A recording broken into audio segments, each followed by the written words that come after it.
eye of the world can hear the grip every time. I try to hold on, I sit deep in the feeling that gravity pulls me down. I know I'm tripping, I'm falling in love with the drum breaks. She keep me safe for the gunplay when I'm hungry. She feed my soul when I'm lonely. She keep me company. It's funny. I keep me wanna grow older, travel the sight in these rooms. So they realize that she got me out of my mind. I'm trying to keep these nerves to grab hold to the microphone. Got her not alone. Maybe she'll save the world for me. Maybe she'll right my wrongs. Coming on too strong. Only way to tell is by saying just how I feel.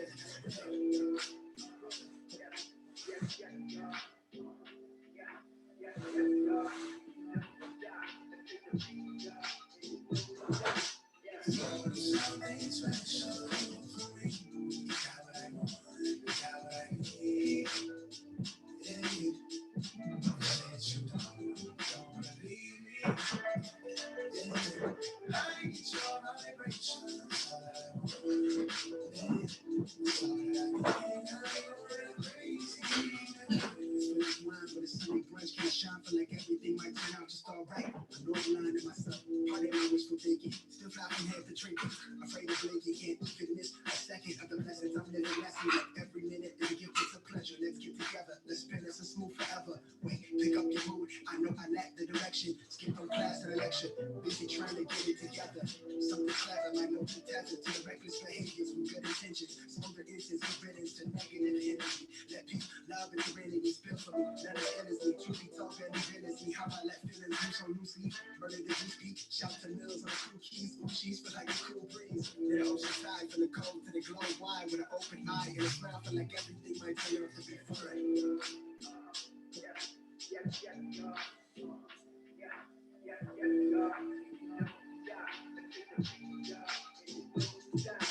Something special for me. You got what I want. You got what I need.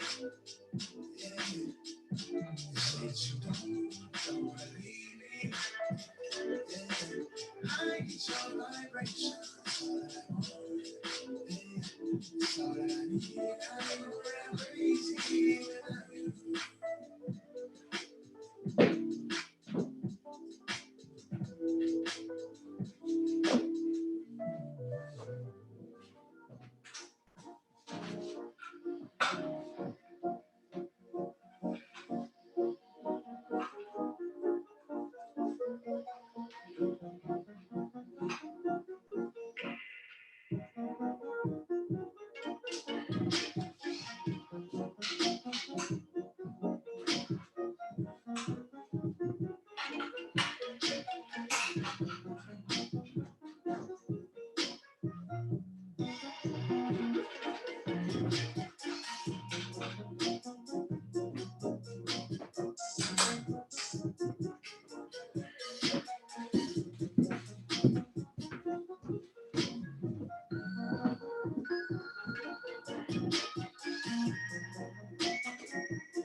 What up? What up? What up? What up?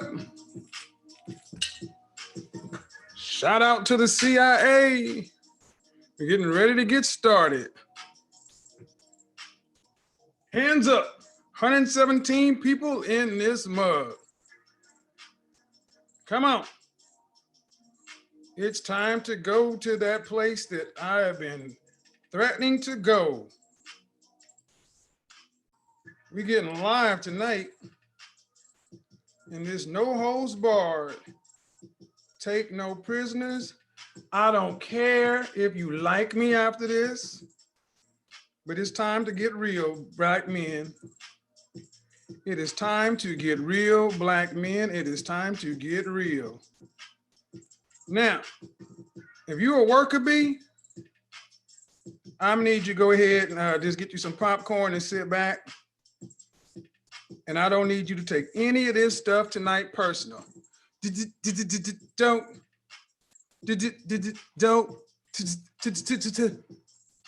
take this ass whipping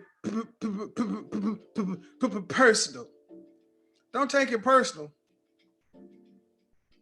Don't take it personal.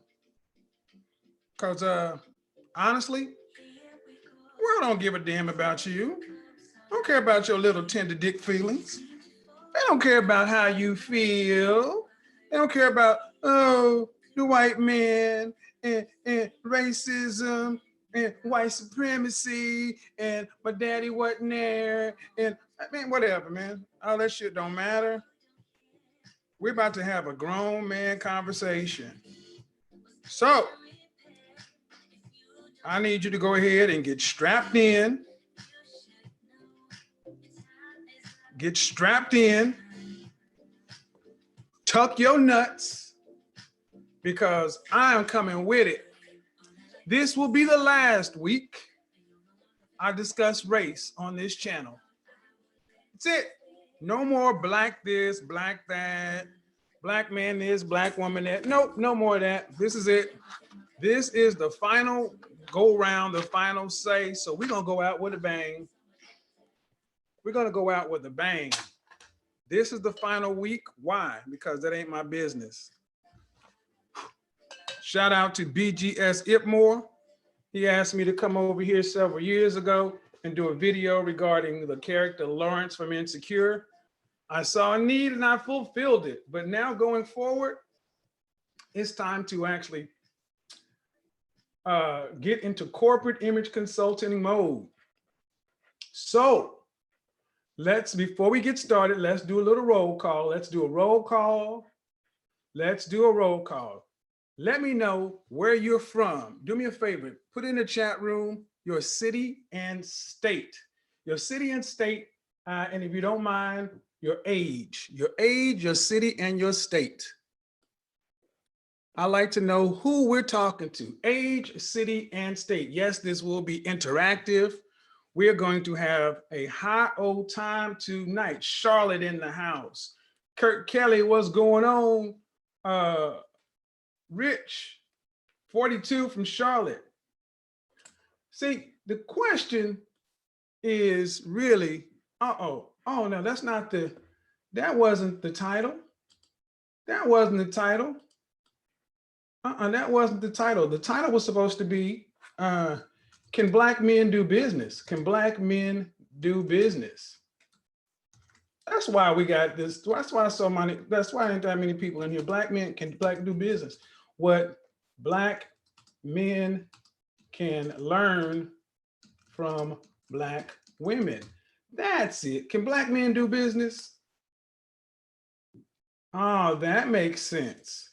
So what do we got? We got, sorry about that. I had to change that title.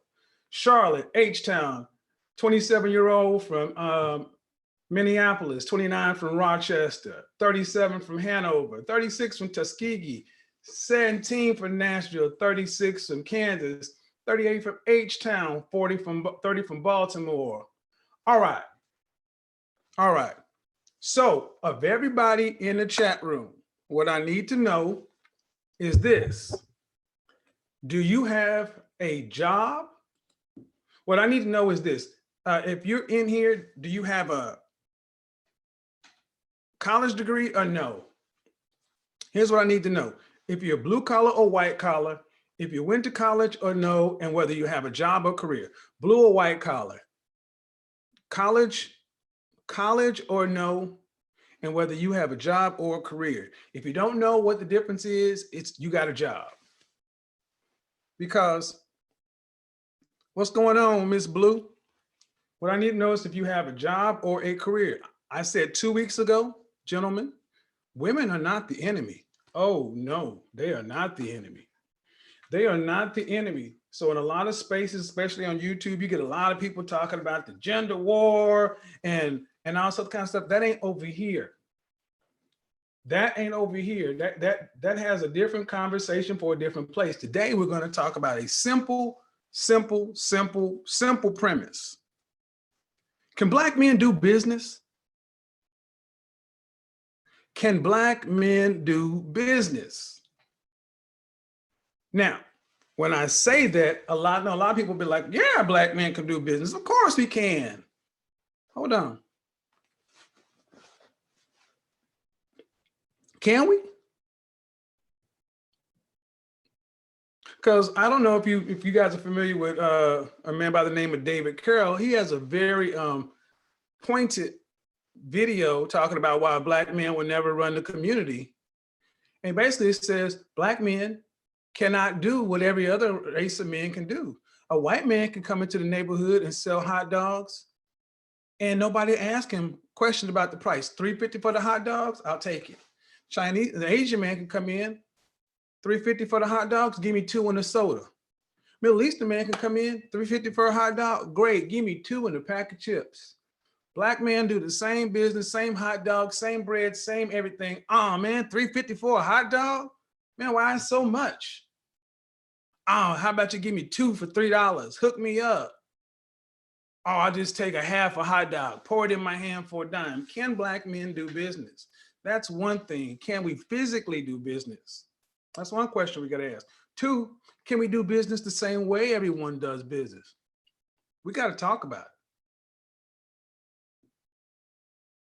Because here, even on YouTube, you let a Black man have a business, and just because he has the nerve to have a super chat button, or even monetize his channel, you got folks success shaming him. It has been demonstrated over and over and over and over again that there is a convincing case to be made that Black men can't do business, either from outside forces or inside forces. Let me ask one simple question. Somebody in the chat room answer this question for me. Because it seems to be whenever Black men try to do some sort of business, there's always somebody out in the Black community that sits back and says, that ain't right. You shouldn't be making money off of information. You shouldn't be charging the people for this. You shouldn't be doing that. You shouldn't be doing. All right, how should Black men make money doing business with Black people? How should it be done? Somebody write that down for me. How should Black men do business with the Black community? Because I heard somebody actually talking about Boyce Watkins and how he was duping the Black community because he worked with an Asian dude, and how he was taking advantage of the Black community, this and that, not because they did market research and sales psychology. Let me let you in on a little secret. People don't ask Black female business, so as for favors. Don't ask me a question with a question. You answer my questions. That's not how this goes. You got something you want to say, call in the show. But asking a question with a question is not how a conversation goes. But anyway, Boyce Watkins. I heard people, I saw videos about it when it first happened, and it's been revisited. But let me see from an emotional standpoint, from a you shouldn't be, you trying to get over on Black people. You just trying to hustle, scam, blah, blah, blah. Yeah, that argument is as old as freaking time. And honestly, it's pathetic. Let me tell you why it's pathetic. Because first of all, too many people talk about business who've never done it. You may have worked for a company, but I don't hear people who had any kind of track record of success, a resume to prove it, and say, you know what, I've been a manager for this company, I've been a regional director for that company, I've been this, I've been that. I don't hear any of that. I hear people with opinions, but nobody with a resume saying, you know what, I worked for Procter & Gamble as a manager of the research lab for 15 years. None of that. It's just a bunch of fucking pontificating. Bunch of pontificating, a bunch of what black men should not do. A black man works for a non-black man to sell to the black community, and then all of a sudden, he's demonized. Why? Why? Why? How? Why was he demonized? Oh, because he was working with it. He was working with a Chinese man, and they said you got to hit black people in their emotional core.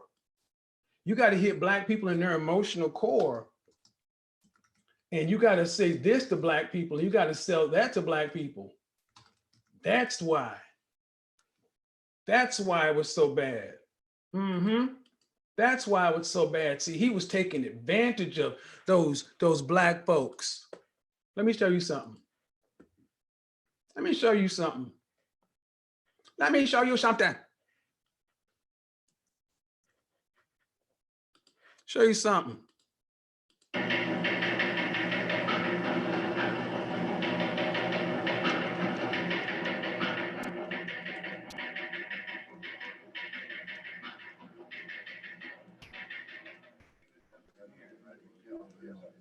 Fair use. Fair use. You got the level on that, Joe? How's this video coming through? All right, the light's hot enough. Don't forget to dolly it close. All right, be sure to stay clear of number 2 camera. And all set. Stand by.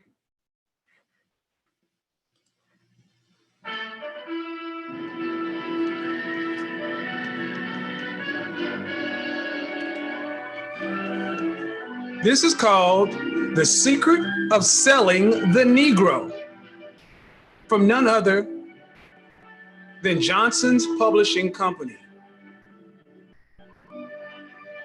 1954. Presented in cooperation with the owners of Ebony, Jet, you know, us. This was presented in conjunction with Time magazine. Let's get right into it. It's taking too dadgum long. I'm talking about a new market, a big new market. Millions upon millions of new prospects with Fair $15 use. billion to spend. That's right, I said $15 billion. That's Fair a lot of use. money, isn't it? Not The Johnson and surprising Johnson, thing is that it's a Johnson fresh Publishing, market, still full of BT. opportunities. If there's a new market that's emerging and it's open to millions and millions of dollars, are black men just not supposed to sell to it? Because everyone can sell to the black community, but apparently not black men. This entire documentary talked about how to sell to the Negro. The few of us realize its scope. Now these days, nobody's likely to pass up chances to sell. And yet, right around. According to leading researchers, in proportion to population and income, Negroes buy more quality products than any other comparable United States group. According to research, black folks spend more money on quality products than any other group. If you're going to sell to black people, this tells you how to sell to them. They buy quality, they buy labels, they buy status, they buy acceptance. This was made in 1954. Quick math. How long ago? How long ago? 66 years ago, there was already research documented how to sell to an emerging market. Then why can't black folks sell? So for anybody talking about Boyce Watkins, you're full of shit. And see, that's why I mean, can black people do business?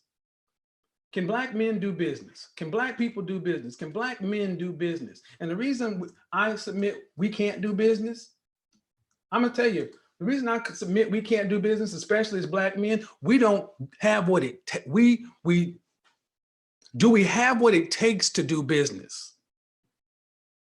Do we have what it takes? And are we willing to do what it takes to win?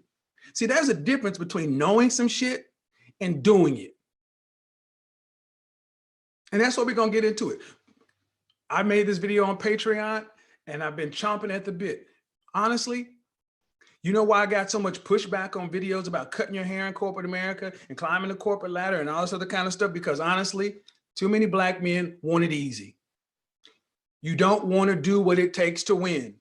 You're not ruthless enough. You're not pragmatic enough. You're too moral. You're making moral fucking judgments about how it should be done. And you don't realize that if you listen to talk about what Boyce Watkins did with that Asian dude, if you heard what went on in some of these corporate planning sessions, high up in these corporations where they got the numbers and actuarians and market statistics, and they get down to the quants. They don't have feelings. They're looking at trying to make money for the quarter in that balance sheet. And they are not talking about making a profit. Why do you think we have an opioid crisis that so many black folks, so many people talk about the opioid crisis? How did it get there? One family sold so much of this controlled substance, they went and told doctors that, you know what, oxycodone is addictive, but Oxycontin, take the Tylenol out, it's not nearly as addictive. Legal drug dealing. Did any of them go to jail for it? They made billions of dollars.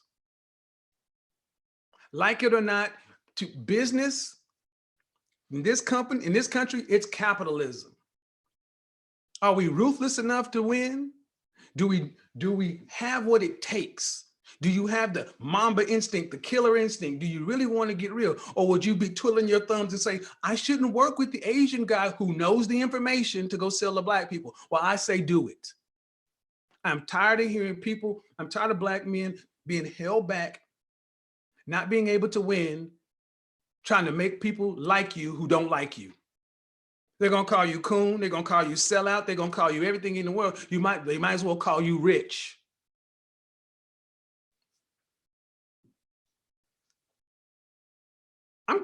This is the last week, so I'm taking the gloves off, mask off. It is time for black men to start competing and start conforming, because here's where the rubber meets the road. How do you plan on building anything, having any kind of real business, a real industry, any real power, working with a bunch of damn rebels? See, being a rebel sounds good. Being a rebel, you can talk that shit in the barbershop and on the corner. You can all talk about the white man and this and that and da da da da da da. But what if you are not in the? How do you plan on competing with real business? I don't mean opening your solopreneur shop. I mean talking about employing hundreds of people at a time, competing with major organizations, real power. I'm not talking about your accounting firm. It's time to get real.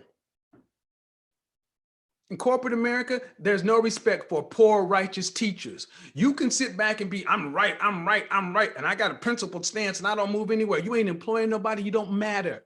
Because all this stuff is being talked on a platform that can snap you away just like that. And you would be nothing.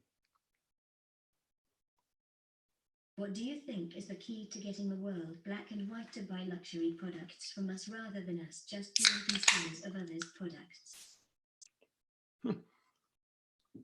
What's the key? There's no key. Hard work. I'll tell you what the key is. First of all, black men, you want to compete, you want to do what this man just said, then you better be prepared to put in at least 10 hours, 10 years. You got to go learn. I say go learn from the big companies for 5 years, go work for a smaller company for 5 years, and then start your own. But too many guys want to quit.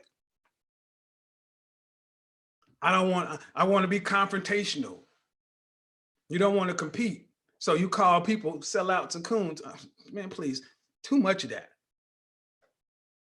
The whole, like I said, the whole poor righteous teacher thing. I'm right. I'm not going to sell out. I'm not going to sell out. Doesn't matter if you don't sell out. Who are you affecting? Who are you leading? What power do you have? You could be right on all the facts, but you don't matter. People who matter have money, power, and influence. There was an old joke back in the days when MC Hammer challenged Michael Jackson to a dance competition. Hammer was hot. Challenged Michael Jackson to a dance competition. And what comedian said, yeah, you challenge Michael Jackson, all Michael has to do is pick up the phone and say, yes, national radio, stop playing Hammer shit. Hammer would be gone just like that. He was bold enough to challenge Michael Jackson. See, he thought just because he had a hot song, it was hot for a minute, he was on the global level of Michael Jackson. That's what a lot of black men think. You think because you can talk shit, you can rage against the machine, you can cut your hair to get the job, but you don't leave it. Inspiration. Your words are gold. You can cut your hair to get the job, but you can't do what it takes to move up the ranks. And then you want to sit back and say it's white supremacy. Well, guess what? Like it or not, they beat you. Stop talking, start competing. See, black folks, we're good. Black men, we're really good at talking. See, but if you got to stop talking and start showing that work, that's where the rubber meets the road. And if we really want to compete, we're going to have to be ruthless. Ruthless, just like everyone else. There are people out there who are just as religious as black people claim to be. You got Muslims, Christians, Hindus, Buddhists, they got a moral center, but guess what? The Carnegies, the Fords, the Rockefellers, they went out and made their millions. Behind every great fortune is a great crime. They went out and made their millions, and then they start giving away to philanthropic organizations at the end. They don't know how to choose their battles. Let's get it. Don't black men, do we have what it takes? Well, let's see. How many people are you working with? Somebody actually asked me last week, you talk about working in corporate America. Let's talk about being trailblazers. Let's talk about being entrepreneurs. Let's talk about it. You went to high school and you went to college. You graduated from college and you think you're going to jump out and start your own business. Great. You'll work for yourself and you'll make income for yourself. Is that really being in business? Who are you employing? Do you have a payroll? No, better to go work for a large company, learn the systems, learn the industry, get the contacts, then go work for a smaller firm and learn the logistics and all the business behind the industry, then start your own. But that requires you actually being likable. That requires you actually conforming. That requires you actually having to compete.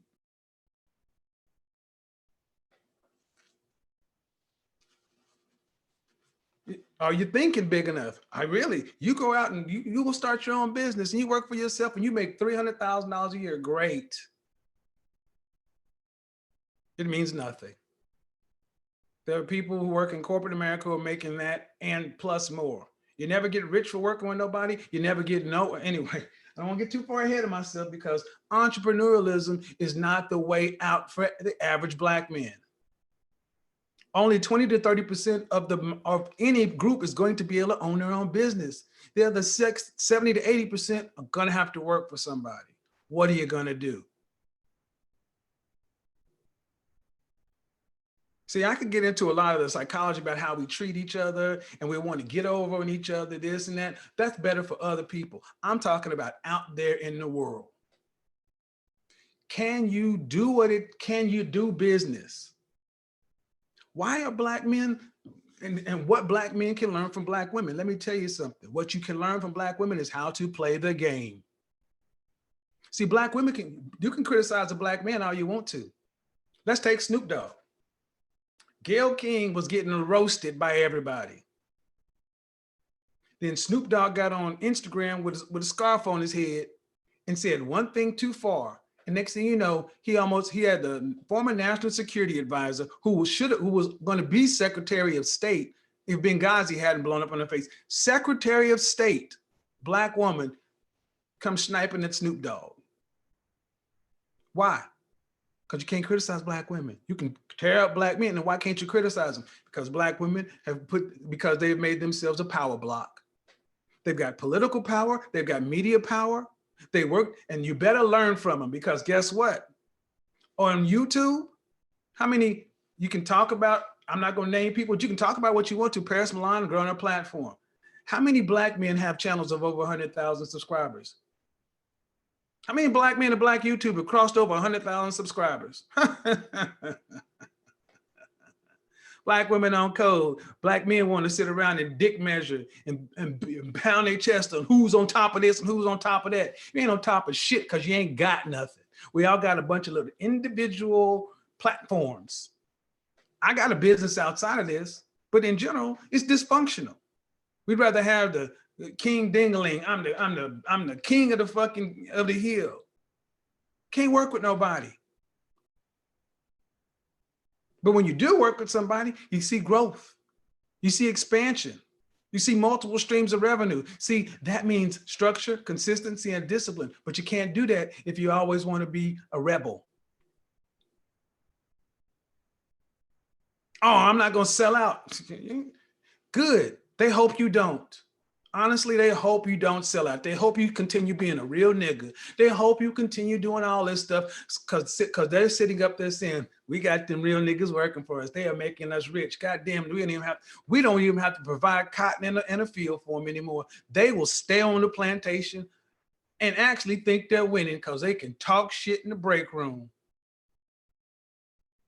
There was a time when they actually went to school, tried to learn something, and really tried to threaten us. There was a time when you actually had to go learn how to compete, but not anymore. We don't do that anymore. We don't do that anymore. We don't actually have to compete anymore. We can just keep them stuck where they are. Thank you. Mr. Samuels. Hit the damn like button. Look here, man. And here's each black man needs to ask himself a question. What's more important?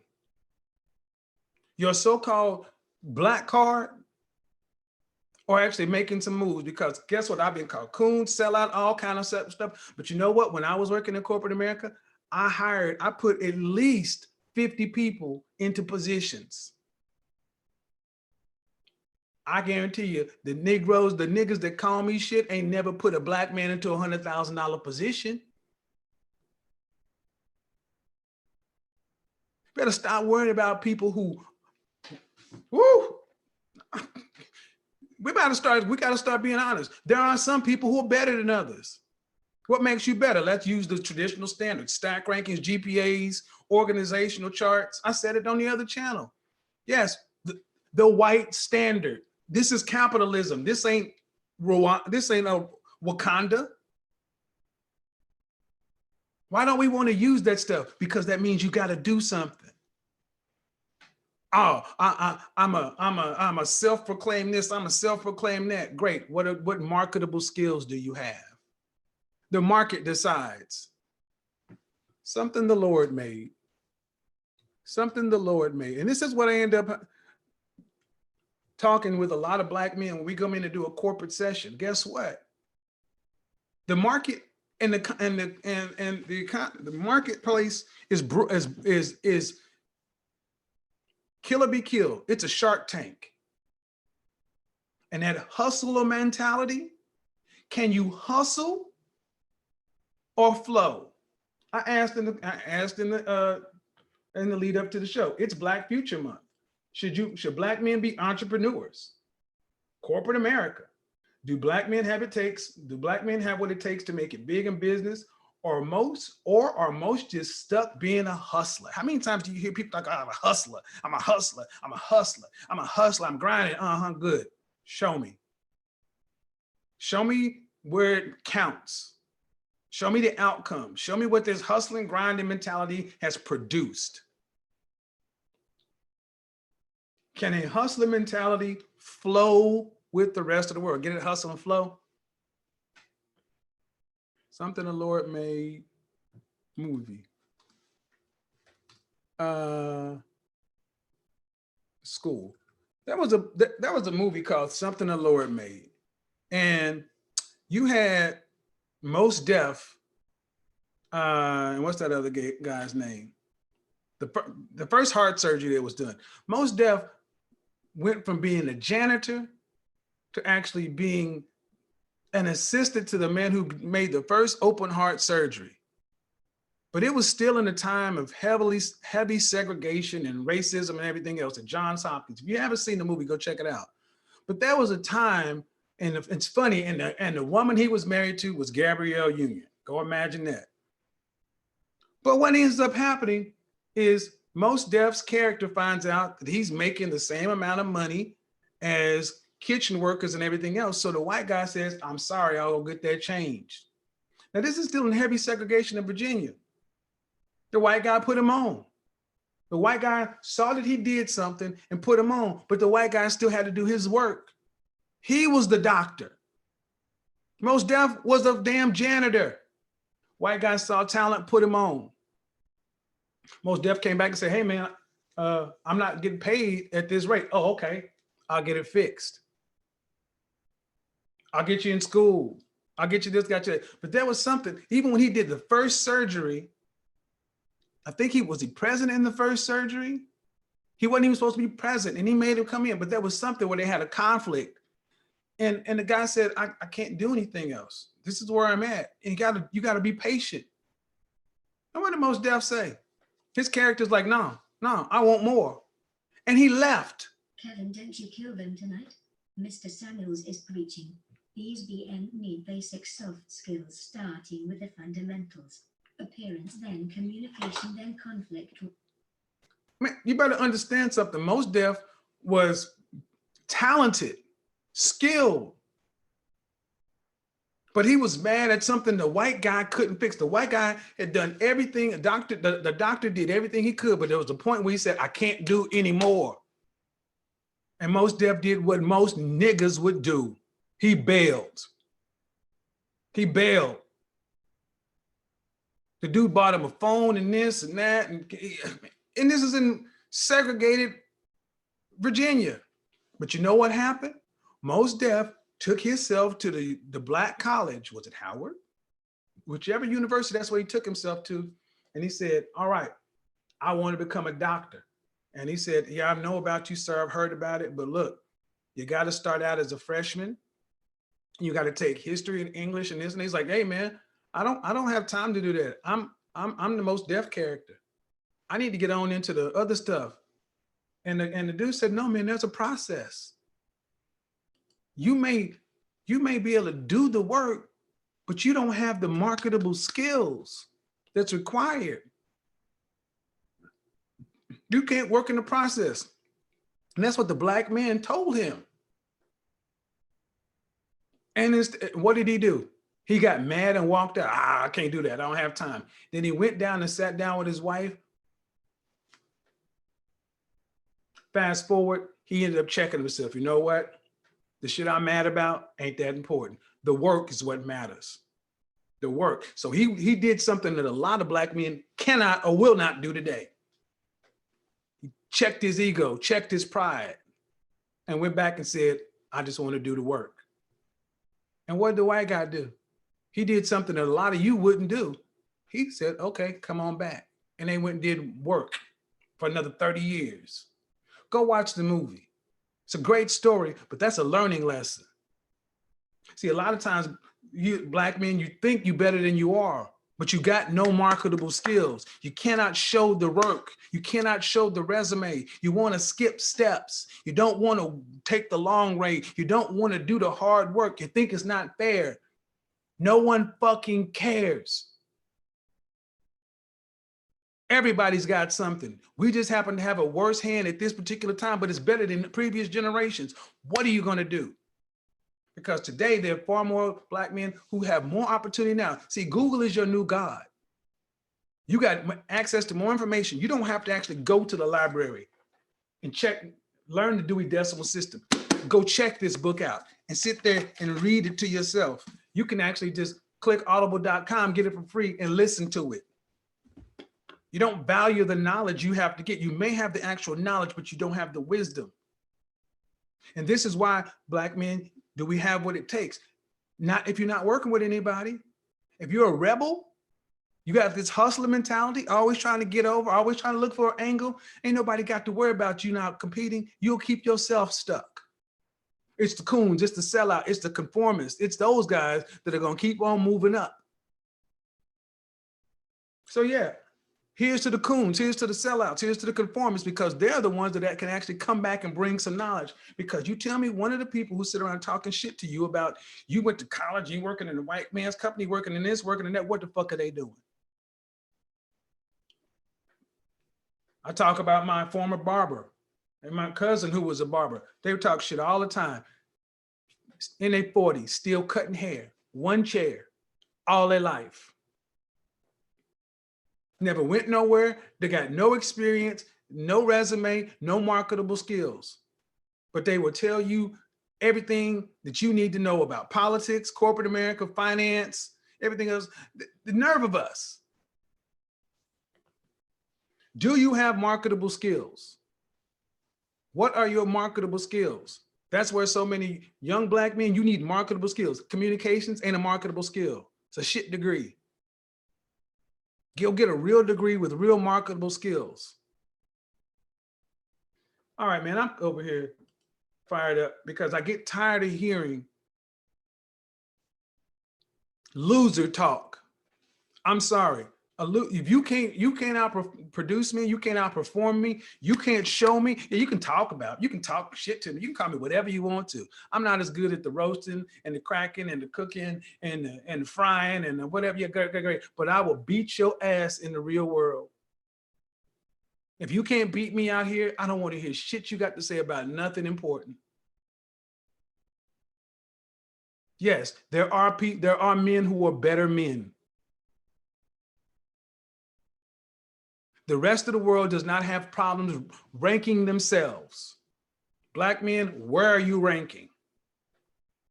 Not amongst black men, amongst the world. Because that's where you got to compete. And when it's time to compete out there, you better make sure this is in your subconscious. And then you got to use it. Because in order to get to where you're going to have to get to, you're going to have to be ruthless. You're going to have to do what Boyce Watkins did with the Asian dude. And not worry about what a bunch of motherfuckers got to say about it. Especially if them people ain't got millions of dollars to put in your pocket.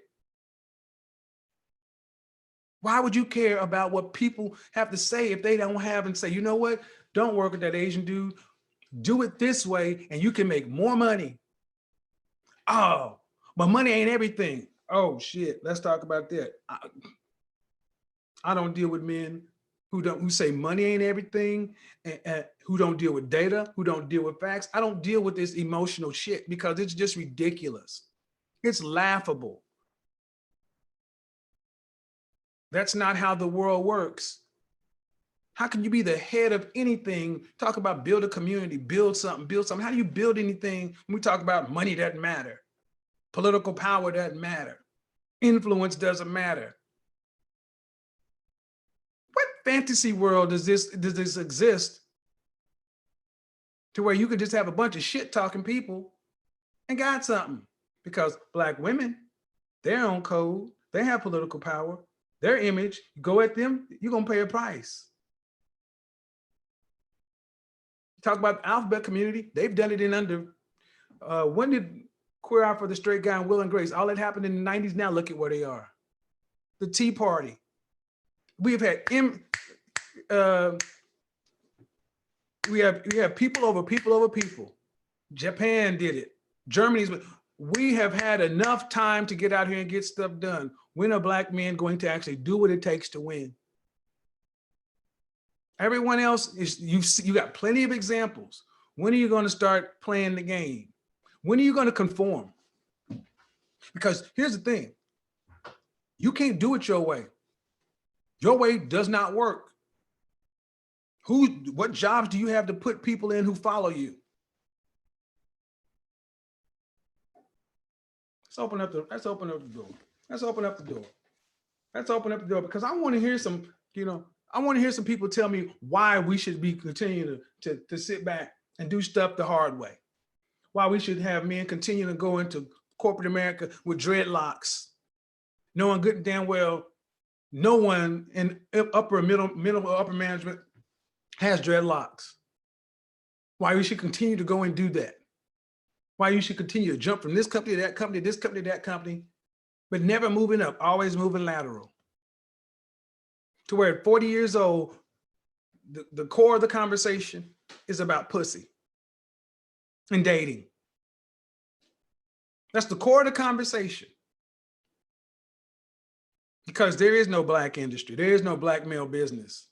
Black male media, hard enough to even get support. Let's see how much support are we getting right now? How much support are we getting right now? Black man, corporate image consultant right now. How much support are we getting? How much support are we getting? Because trust me, gentlemen, they don't care if you stay at the bottom. They want you as labor. Black women didn't do this to you. Not today, they're not. We can blame everybody else, but who's keeping you where you are? 148 likes. 350 people watching, 148 likes.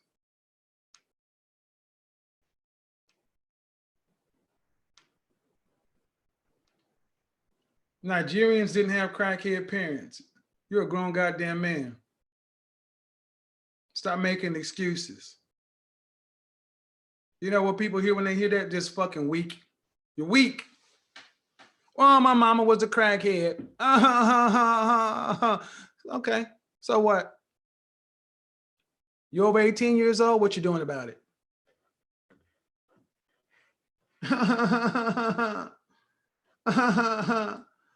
Nigerian, come on. All the excuses in the world. What is that doing for you? You know, honestly, a lot of these things that I hear really come up sounding like excuses. Excuses to not have to compete. See, if you can say we had crack, we had this, we had that, then you can have a reason to not compete. Guess what?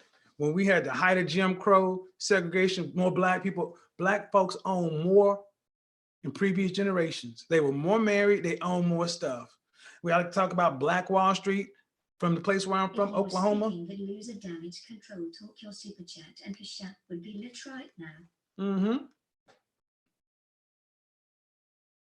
Yeah, if you were losing that, lose it there. See, if I was sitting around here talking, you know, it's the white man's fault.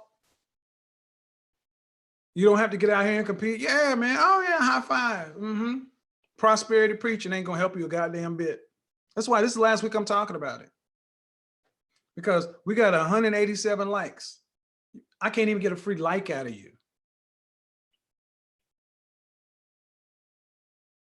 Before you deal with racism and white supremacy and systemic racism and all this other kind of stuff, you got to deal with what's going on in your head right now and how you deal with other black men.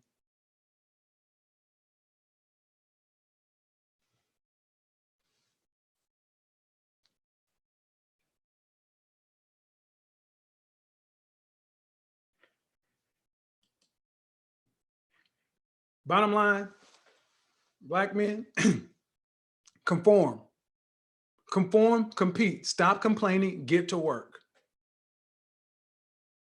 Because honestly, you have not paid your dues.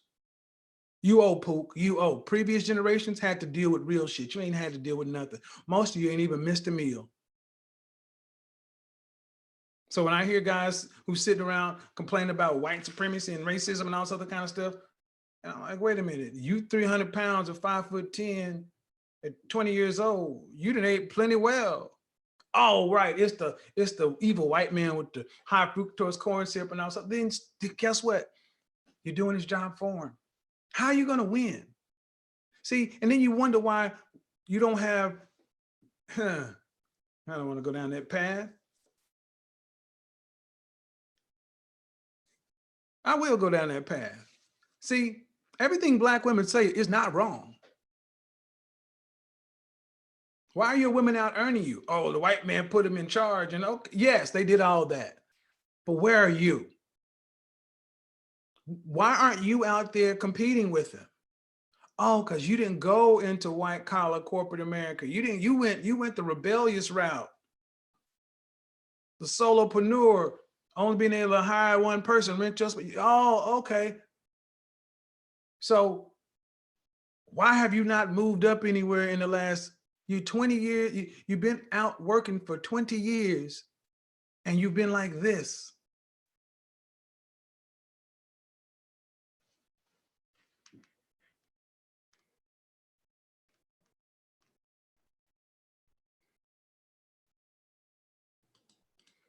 Yeah. Come on, join the conversation.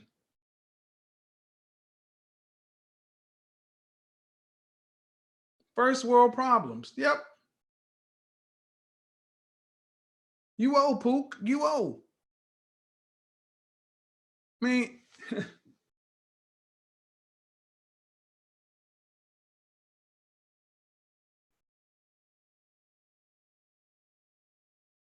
it's sad that a lot of us know these things.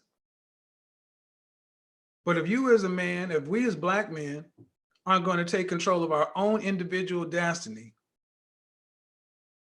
you can't get mad at what you get from Black women from the rest of the world. You can talk all the shit you want to. Show your work. And your competition is out there licking their chops.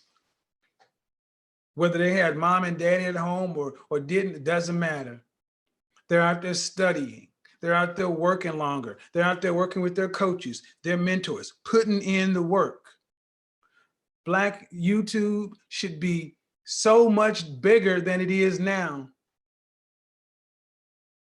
We have the talent. We have people who know how the algorithm works. We know people how the platform works. Why is it the sector's not thriving?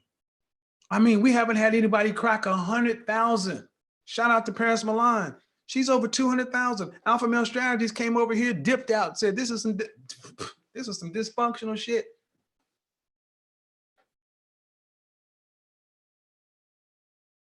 Young Black men, understand something. You are the future. My generation,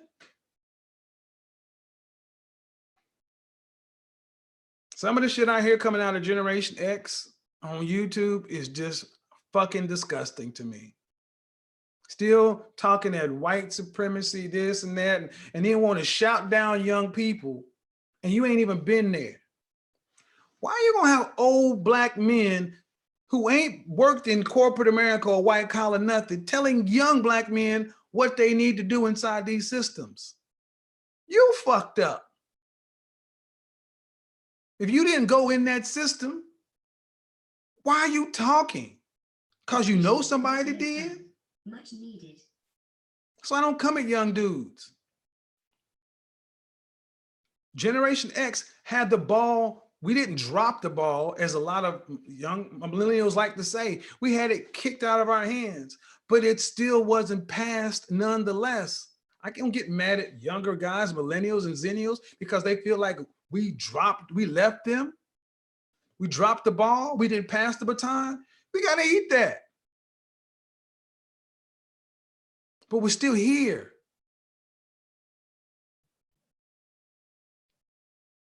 And you don't get anywhere by arguing with them, talking down to them. You ain't their daddy. Even if they do have father issues, so do the women. But how do we get any better? Where do we go? See, there's a lot of disingenuous shit around here on YouTube, man. Where's the dude that told me? There's a lot of disingenuous shit that goes around on YouTube. Listen to the people who've done it. Listen to the people who have a track record and can show you success. Don't listen to the people who, see, let me talk two ways. Two things. Listen to the people who have a track record of success and who can show you the results in their work. But here's something I gotta say to the people with the track record and the results. We gotta get better at presenting the message. Like it or not, in just that first video I showed, how to sell to the Negro, being right doesn't make you the winner. You can be accomplished. You can know everything, but if you can't sell it, use a term for O'Shea talk, you don't have that nigga juice, if you don't know how to talk to your market, you're wrong. If you want to sell to Black people, you better learn how to sell to Black people, just like you learn how to sell to white people, Asian people, Hispanic people, Middle Eastern people. Everybody's different. So just because you may be educated and know this and know that, if you suck in talking or producing, you suck. Get better. I'm gonna need you to go ahead and change your number. I'm gonna go ahead and rename you. See, this is what I say for myself. We have to get better. If you really got something that's gonna help, sounding like Ben Stein drolling on a live stream for 2 hours is not the most effective method. Younger people, shorter videos, shorter content, get to the point. Because you really want to help, we have to actually get to a point where we can compete. I say that if nobody's over 100,000, it's our fault. Because we haven't done what we need to do to get the algorithm to ring in our direction. You don't put out what you want, you put out what the market wants. You put out what the market wants. If you call this a business, you don't just get to go to a restaurant and say, I'm only going to serve what I like. Well, motherfucker, you're going to be out of business. That means, what can we do what it takes? Mitch, area code, what's up, hold on, person in the waiting room, area code 915, you need to rename yourself. What's going on? Kev, you hear me? Yeah, I can. Yeah, what's going on, man? Long time listener, man. Big fan of yours. I just want to say I agree with you, man. I work in IT, and you know, I got a lot of friends that aren't really doing too much, and I try to, you know, put them on and give them game and try to get them into the industry I'm in, but they just not hearing me. Like, I don't know, like, and I agree, it's like it's some type of epidemic. They just have no drive. I don't really relate to them like that, you know? Are these your friends? Yeah, it's people I went to school with. Like, I went to college with a lot of these dudes too. And, I went to college with a lot of these dudes, and leave them. they still don't have any type of drive. It boggles my mind. Leave them. Leave them. I mean, yeah, I know, but it's just like I like this. Why like this, your video? It speaks to me because like I see it firsthand. It's like, you know, you guys have the same education as I do. I admit some of the guys are more talented and more intelligent than me, but they're just lazy, you know. Mitch, let's talk like CEOs for a second. What would a Chinese man or Chinese CEO or a Ukrainian CEO, what would they do? Cut them off, move on. But then what would they do? I don't know. Here's what you do. You cut them off, you cut them off, you still keep them at a distance, they're still in your network, but you're not dealing with them. You continue to climb up, you continue to learn, you build your own, then you go employ them and have them make you rich. If they want to work, they want to work for the white man, let them work for you, make you rich. Yeah, man. I mean, I hear you. It's just frustrating to me, man. It's just like, and you know, some of them have kids. Brother, and see this you don't have what it. See, you're still frustrated. You still, everybody ain't gonna get there. You got to learn how to become selfish and individualistic. Look, you want it more than they do. Right. Why? What is it going to get you if they get better? It's nothing. I mean, it's nothing. It just, you know, it just I just don't relate to them. I just want to shake the shit out of them. Like, what is wrong? But why are you Mitch? Why are you so concerned with them? I mean, they're your friends. I mean, it doesn't like stop me from doing what I'm doing. It just, you know, it comes to mind from time to time. It's like, man, I gave up on them a long time ago, but it just, you know, it's just that. But you still care. Yeah, because I mean, they my boys. I grew up with some of them. I want to see them do well, you know. But at the same time, I gotta do what I have to do. I gotta worry about me first. So. But I hear it in your voice, man. It's not from time to time. This bothers you. You can say what you want, but it bothers you. And guess what? Let me be 100% pragmatic.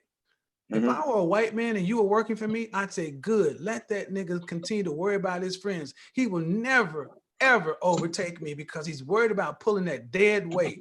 I can work this house nigga to death because he's worried about the ones in the field.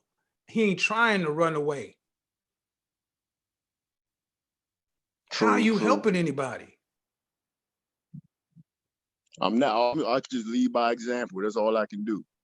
You know, that's But do all I you can have the do. balls to do that? Do you have Yeah, the, I'm are you doing it. ruthless enough to do that? I'm doing it now. I'm doing it now, man. But if you really, what I'm saying, if you were really ruthless enough to do it, it wouldn't be fucking with you.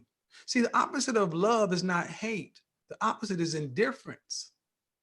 Mm. I got people that I grew up with that I'm cool with, but I don't give a shit Mm-hmm. what they're doing Mm-hmm. because they don't give a shit what I'm doing. Facts. If you needed something right now, could any one of these dudes drop 5,000 on you right now? Absolutely not. Brother, this is your problem. This is what I mean, black men. We got to start becoming ruthless, amoral, pragmatic, making business decisions because you already started this off putting yourself ahead of them. But you're not acting like it. Right. You're not acting like it. You're trying to drag them along with you. Got So it. really, you're not ahead of them. Or do you not see it that way? Well, now I feel like I'm ahead of them, but You feel like you're ahead of them. I mean, I am though, because I mean, I'm just ahead. Right. I'm so far advanced up in my career and everything. But you're You know, I'm emotionally so far tied to ahead of them. But you're emotionally tied to them. So if I put you them. on a Right. chain, That's true. That's true. yeah, That's right. true. But if I am. put you on a chain, yeah. If I put them on a chain and separate them all by 5 feet, and I separated you by 100 feet, if I threw you all in the middle of the ocean, could you get away from them? Right. Right. Right. I hear you. I hear you. I hear you. That's So why I how would say, I? So how would I like my relationships with them? How should I carry it with them? Like, to me, they who the just my fuck? boys. I just Who the chill fuck? with from How time. long have you known these dudes? I know one of them my whole life. Like, I've grew up with one of my boys, like literally Okay. since, you know. So Okay. Then he can be your boy, but that doesn't mean he have to be your colleague. You ain't got to drag him right, everywhere. right. You're right. See, You're right. see, here's the thing. Did you grow up with your dad? Yeah, yeah, yeah. Well, he wasn't in the house, but he was in my life. Like, I have a great relationship with my dad. So Many black men don't have a killer instinct. We don't put ourselves first. You're asking how to drag dead weight. And I'm right. saying, why the fuck is this dead weight even in your, why do you see the upper class white people hanging out with poor white trash relatives? Nope. They see them at Thanksgiving maybe, and then they cut them off. But see, Right, black right. folks, we feel guilty by cutting each other off. But you're not helping them. You really want to help them, go start to learn, focus, clear your mind, go out and build something for yourself, and then go hire them. Got it. Or something like that. But you know, and this is why coaching and mentorship is so important. Because black men, we try to do all this shit on our own. We try to do our own best understanding, and you just dragging yourself down, man. If I were your coach, you wouldn't have this problem. We just sorted this shit out in one phone call. Look at what Right. I was able to do in 10 minutes. Imagine Yeah, what you're 10 right, years man. of this would be. You got it, man. You're All right, right. man. Thanks, man. Hey, Appreciate real it. quick, Go when's the ahead. next? When's the MIT in New York? It'll be June. It'll be in Okay, June. yeah, I'm gonna be there. I'm gonna All be right, there. man. Appreciate it. All right, man. Yep. Peace out. Peace. See, caller, what's going on? See, this is a different Kevin. Hello? Hold on, caller. Let me just say something. This is a different Kevin. This is corporate Kevin. This is me in corporate America. I was ruthless because I went for what I went for. I didn't worry about other people. Look, man, you got to put yourself first. Self-interest. And see, we're not supposed to say that as black men, but fuck that. You don't make people like you more by losing like them. Let me go ahead. Okay, caller, what you got? Hey, what's going on, Kevin? What's going on? Share for me. Hey, so I 100% agree with everything you're saying. I am a psychotherapist, a black man. I'm 44 years old. I'm from Philadelphia. And I want to try to provide some kind of clarity and context because I think a lot of brothers on the chat get frustrated. And just in general, black men, we get frustrated. Okay. So in everything that you're saying, again, I say is correct. Going into corporate America is not as simple as putting on a suit and tie and walking in the door and trying to put one foot in front of the other. There's a lot of character, a lot of integrity issues, a lot of mental issues we have to deal with, a lot of emotional issues we have to deal with before we even think about stepping into that arena.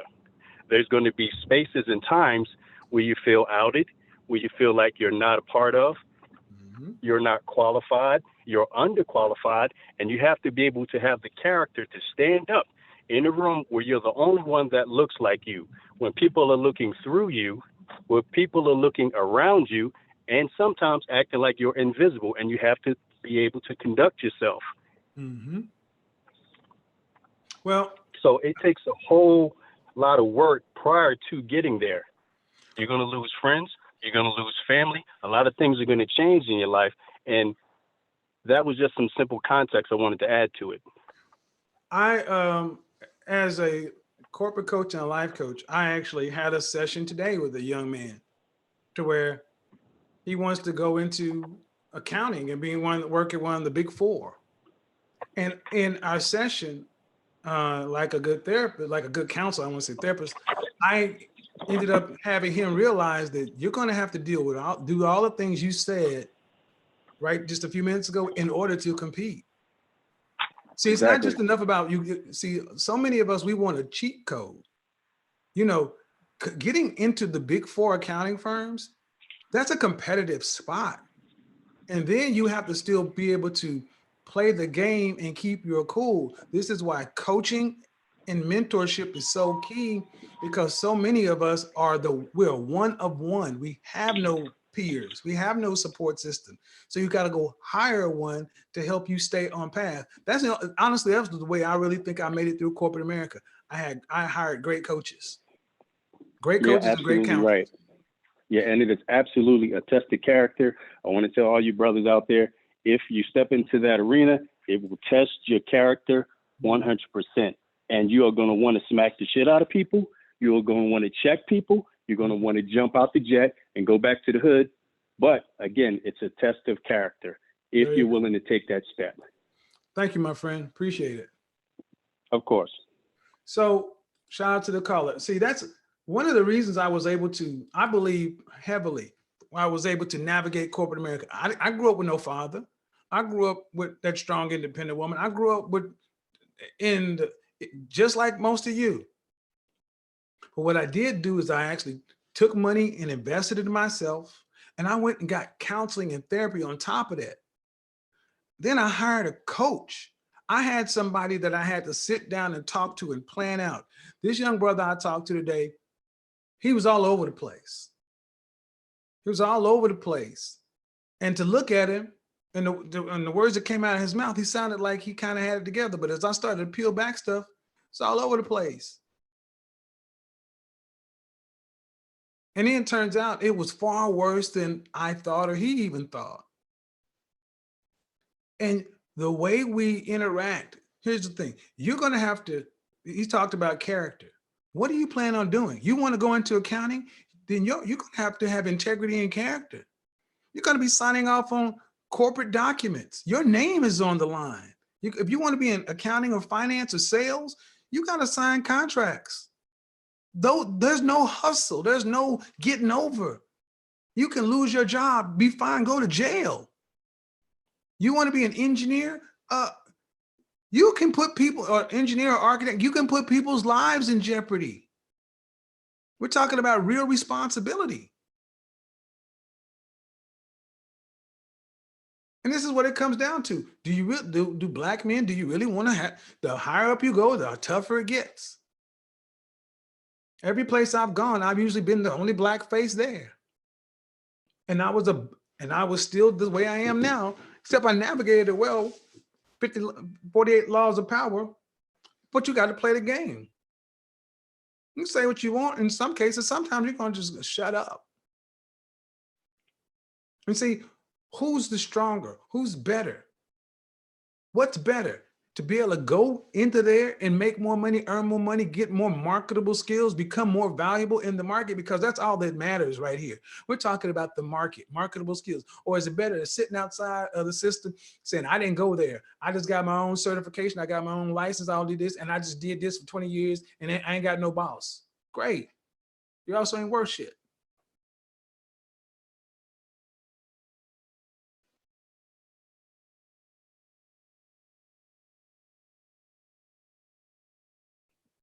Nobody fears a nation full of, nobody fears a group of men that have solopreneur businesses. I'm a painter, I'm an electrician, I'm a plumber, I'm a truck driver. What are some other jobs? I'm in security, I cut hair. Okay, what does all that mean? Throw it all on a pizza and it makes no sense. But what can they build together? You got the plumber, this, that, da, da, da, da, da. But show me the person show me the person who brings in a firm and says, you know what, I'm going to build houses. I'm going to hire, I'm going to actually hire you as a contract plumber for this thing. I'm going to hire you as a contract electrician for that. I'm going to bring you over here. I'm going to bring the truck over here. And then I'm going to pull all the strings behind the scene. And I'm going to make money off of you.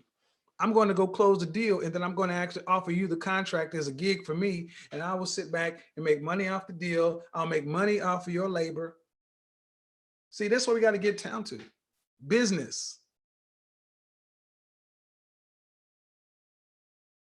Companies are making money off of you. What are you getting out of them? Every day you go to work for them, you better know why you go to work for a company. You better know how long you plan on being there and exactly what you plan on taking away from them. You should leave an organization with more marketable skills and worth more money. If you're not, you're losing.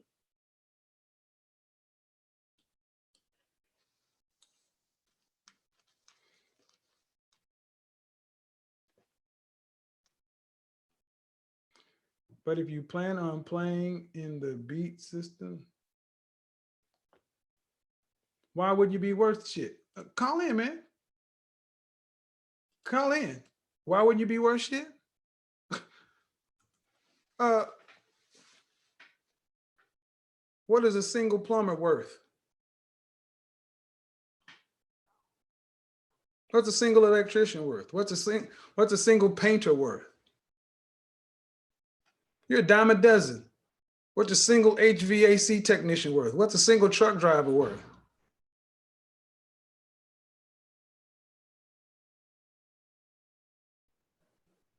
What is it worth? He's worth his desired value. Bullshit. Call in. No, he's not. He's not worth his desired value. You know what he's worth? What the market says he's worth. He may have had 30. This is what's so hard for so many people to realize. You may have had 30 years in your industry, but you still got to pay what the market will, you still got to charge what the market will pay.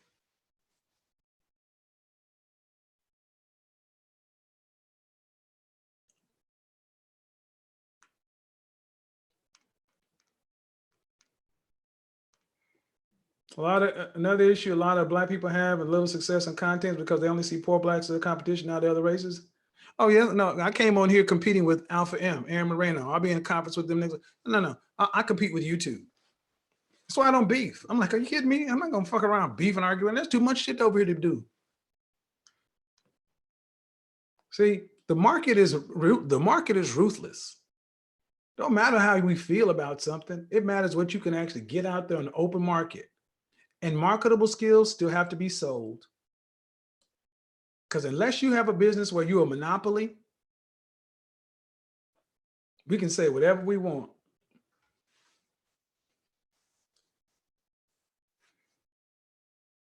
See, y'all on worldwide takeover boss moves type stuff. Some people are just happy on Earth Oasis. Yeah, so Wiggle works. That means you're good. You're a worker. So you will take whatever the bosses give you.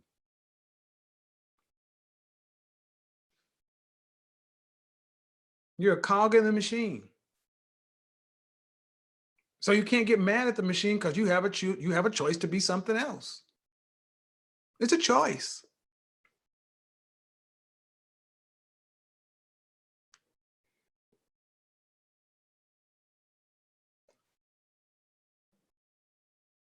See, you have my question is this, WiggleWorks, why don't you want to be in charge? It's supposed to be in a man's nature to want to be competitive, to want to be dominant, to want to be in control. What you're saying sounds really kind of weak. I just want to work for somebody else. So you want another man to go out and build something, and you just want to sit up under what he's built. You want another man to go build the industry, take the risk, and you just want him to give you a job.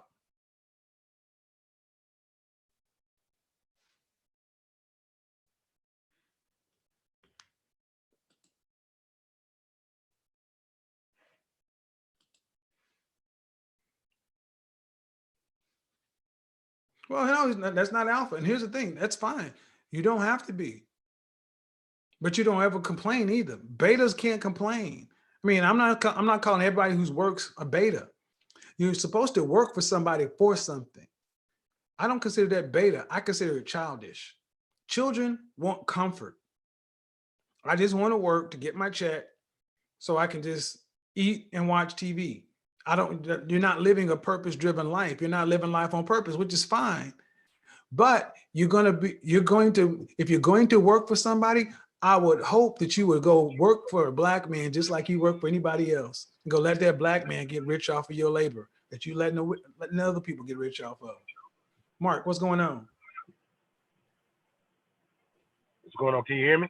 I can. Yeah, I just wanted to say I agree with you, man, 100% what you're speaking. We as black men really have to become more shrewd in our business dealings. Mm-hmm. We're not. I feel like in the marketplace, we're not that shrewd, we're not astute as we need to be when it comes to on a relational level. That's one of the main problems that we have. We have a hard time relating with other people who especially don't look like us. Mm-hmm. So we have to really intentionally begin to develop that skill. You got to put yourself around that intentionally. You can't accidentally stumble into these circles. You got to intentionally put yourself in those places. So yep. I just wanted to add that to what you're saying, and I appreciate you, bro. Appreciate it, my friend. Thanks, Mark. All right. See, here's the thing. Chi Alpha, go ahead. No, it's all right. I'm gonna finish listening. I'll chime in later. All right. I think that was Mark that just bounced out. Miguel, go ahead. Hey, Kevin, how's it going? I'm well. What do you got for me? So, I kind of came into the point where I heard you speaking about wanting to go out on your own, but I'm somebody that's kind of, relatively new in my career. Mm-hmm. And so I'm still at the point where, I have a very supportive group at work, and I'm trying to soak up as much game, get on as many projects as possible. Did you go to college? Yes. How long have you been working for this company?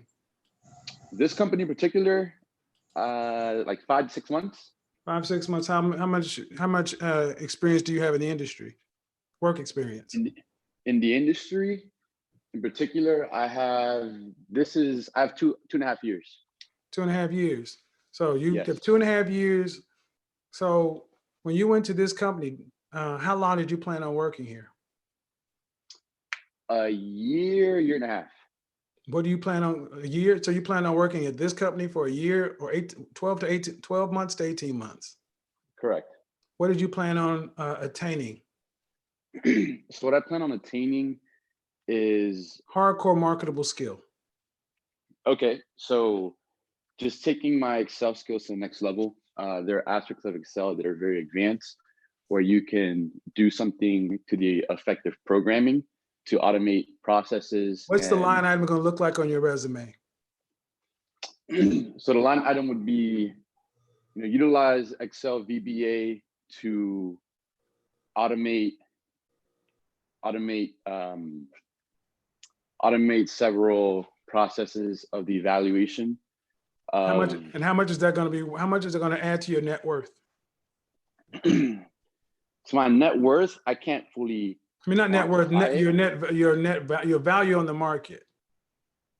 Well, it would allow me to be more efficient and how much is going to add to you? So you came in and you make how much at the job? Mm-hmm. How much are you making at this job? 80. 80. You're going to be there 12 to 18 months and you're going to go gain this one line item. How much more on top of the 80 are you going to make? Well, besides this one line item, I am getting experience in, valuing companies, which great. But I'm still asking you the market question. You got 12 to 18 months. That's a very short window. What are you going to gain? Okay, so for one, I work for a very reputable firm. Okay. Where I have a lot of exposure. Okay. As far as the companies that we're advising, we're providing services these for. These are intangibles, Miguel. These are intangibles. Okay. So what it sounds to me like, Miguel, is you really didn't have any line items. You just went in and got the job, and you're taking whatever you can find. No, that's not. That's what it sounds like. I said that's what it sounds like, because I've asked you like several times, and it's not like you say I went to learn here so I could learn, database management for this particular thing. Okay, so, I've asked you several times because what I'm getting to is this. Every time you go work with somebody, there should be a definite outcome and a date certain. And you should be trying to go there for one or two reasons. Either it's going to increase your market skills and your worth on the market, or it's going to make it easier for you to go out and do this on your own. Then you have to decide, do I go to work for a company and learn that? Or can I actually just go and actually pay to get that knowledge in my off time? I see what you're saying. So where I'm at with my career right now is trying to get as much experience as possible. I've always had the goal in mind to, take my efforts to a Wall Street firm. Okay. This job in particular will position me well to that. As far as what I'm really trying to really get a better hold of is the fact that I have a very strong supportive team that they're coaching me, they're providing me with everything. Okay, let me ask you a follow-up question. In 10 years, where do you want to be? In 10 years, I would like to be in South Florida. In your career, my friend. In my career, I would like to start a couple of side ventures and hopefully go off on my own. Okay. 10 years. Yes. So basically you don't have a 10-year plan. I have more of a you got a framework. 5-year plan. Okay. Where do you want to be in 5 years? In 5 years, I want to be in New York. I don't care about the location. I want to know. In private equity, yes. There you go. Okay. Private equity. Doing what? Investing in companies and managing them. Okay. Who's helping you manage your career plan, your career path? Right now, I'm working with a mentor that's, yes. Or a mentor? A mentor. Okay. And how long is it? See, mentors are great, but mentors aren't formal.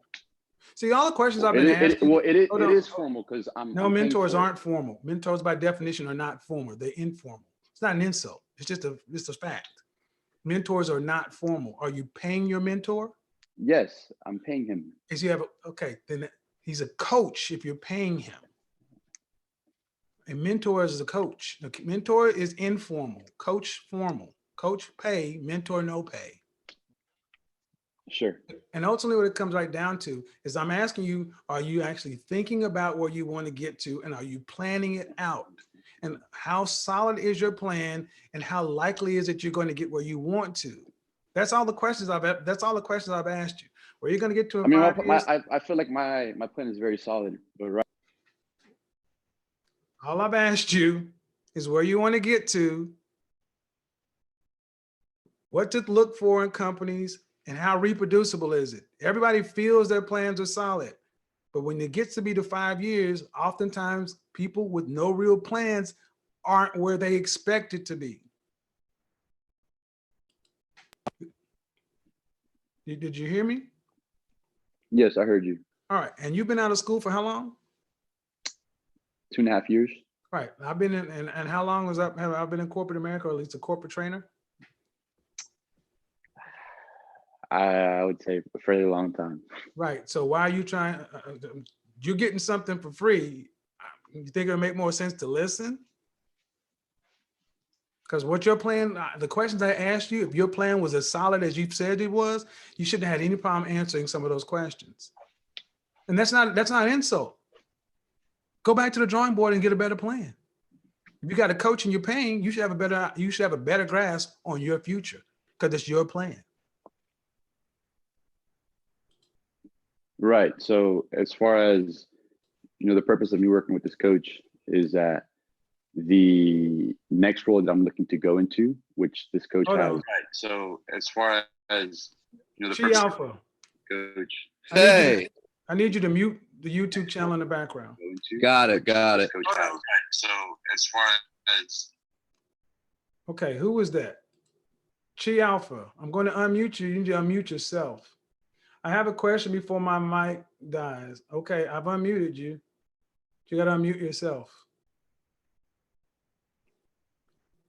Hey, how you doing? Thank you for the time.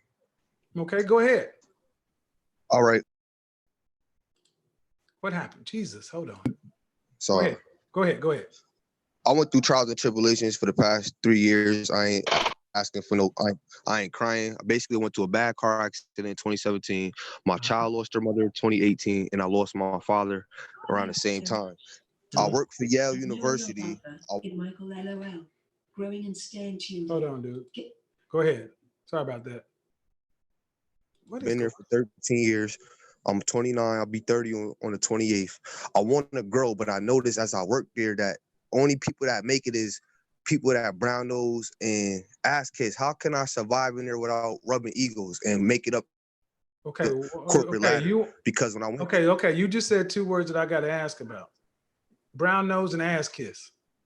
Why did you use those words?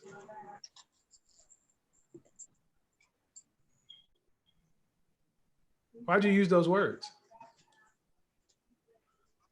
Hello? What happened to him? All right. Brown nose and ass kissing. I don't know why we use these words. By my loot, it seemed like I'm missing out. Hold on. Why'd you use the words brown nose and ass kiss? I probably use it in the wrong context. I thought brown nose mean they got it. What are they doing? How can I say it? Playing up to their bosses, being likable, getting people to like them. Oh no. More like gossiping and being like how can I say it, like the slave on the plantation. And when you learn the origins of Yale, you will understand why some people got that mentality. But basically, how can I explain it? I don't talk when I have confrontations with workers. I always tell them I don't talk to workers, I talk to bosses. So they ran with it and be up under the boss ass, and then I'll just be missing out on stuff. So you're not liked by your coworkers? I ain't gonna say that. I'm just, I don't know. Okay. Okay. You used the word ass kiss and brown nose.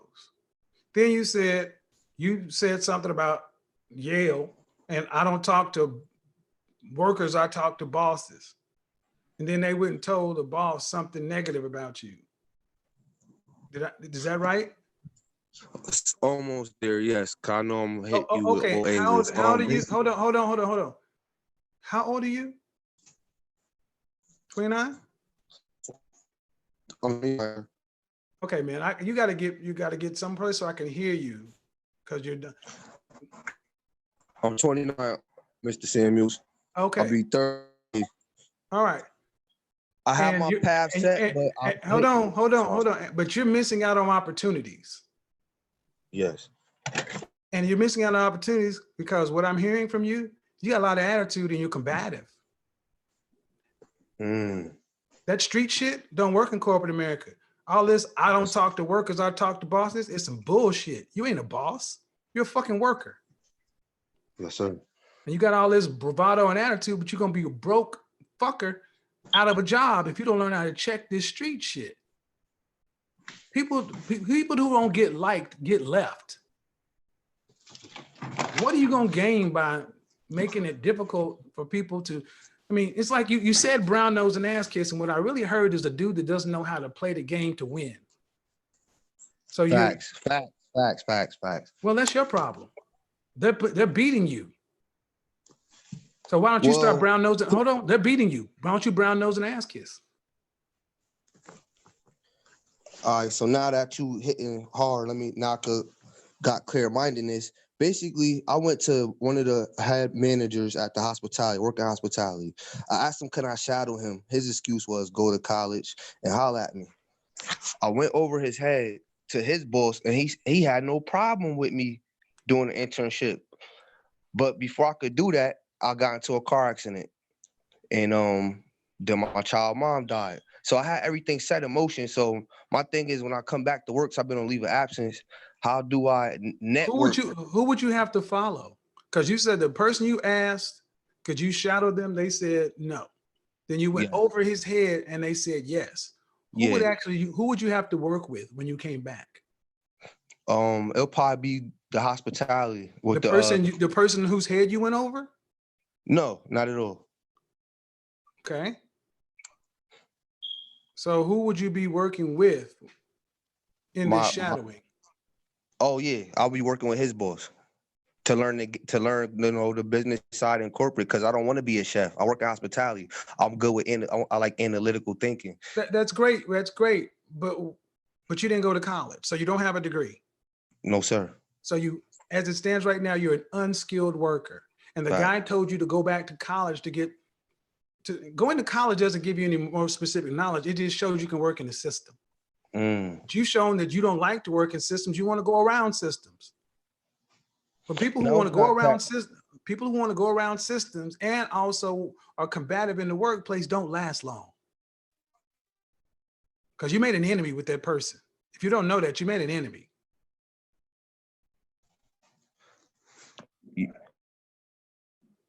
That's the net of it. If you went to your boss and he told you no, and if you went to your boss and he told you no and you went around him, that person is not happy with you. And you may get what you want in the short term, but this is why so many young black men get screwed up, because we don't know how to play the games. Yes, sir. But my thing is, my mentors left Yale. They either die or they left. So I get that you want something. I get that you're passionate. That doesn't make you right. Doesn't make you right. You're 29 with no degree. You're gonna have to learn how to work with people. And if you're gonna push, you gotta make sure you're not pushing the wrong people.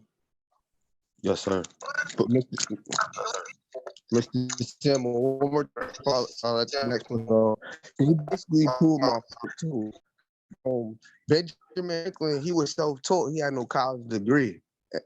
So I was like, I'm self-taught. And they end up opening up another college named Ben Franklin. I said, you proved my point. He said, I never thought about that, Chaipon. So I didn't hear what you said. Somebody was self-taught. What? I didn't hear what you said. For instance, everybody in college to learn and succeed. And he basically proved my point. When I can't hear you, dude. You're breaking up. You're breaking up. You're breaking up. Slow down and say it again. Say it again. Because I'm trying to help you, but you got bad cell phone connection or something. Basically, I look up to people like that didn't go to college sometime and that was successful. So I looked up Ben Franklin. He was successful without going to college. And then they end up opening up a dining hall. Look here, man. Look, dude. Ben Franklin. Are you serious? 300 years ago, a white man? You're just looking for ways to be right, man.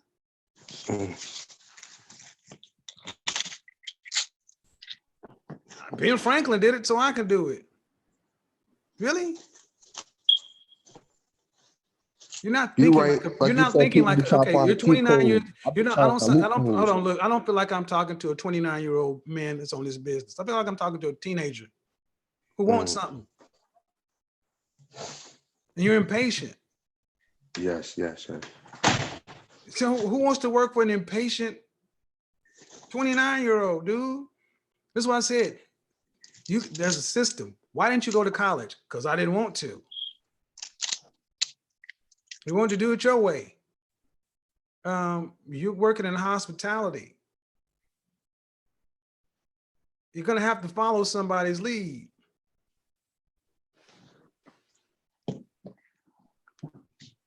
So what's the lesson for me from here? How do I bounce back? Book a consultation with all that money you earn. I've given you like 6 different points. Yes, sir. Yes, sir. You Yes, sir. need coaching, honestly, dude. This is what most of the guys need because look, I understand passion, I understand desire, but everyone, that's a dime a dozen. That doesn't make you right. You still Yes, got to sir. learn. You still got to improve your skills. And you've basically said people don't like you. You talk bad about other people. You go around your bosses. Man, you sound like you're chaos. You sound like you're a source of conflict in an organization, not harmony. Mm. And people like that end up out of jobs, no matter how right they are. There you go. Thank you. Thank you. All right. So, see, and that's why, brothers, you got to understand something. And just like the most deaf example I gave, I want what I want right now. Nobody gives a shit. They'll take your passion and your drive and your ambitiousness and your lack of patience and your lack of soft skills and your lack of ability to get along with people and make you out to be the monster. And you'll end up going from job to job to job. And next thing you know, you look up and you'll be 35 years old with a spotty work history, mad at the world.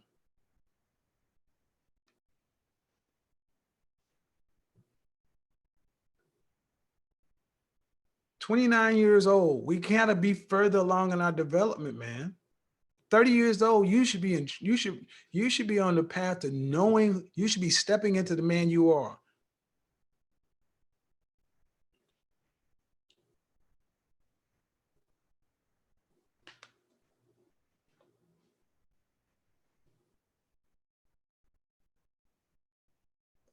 Let me answer this question. Hogan Red Pill, and that means what?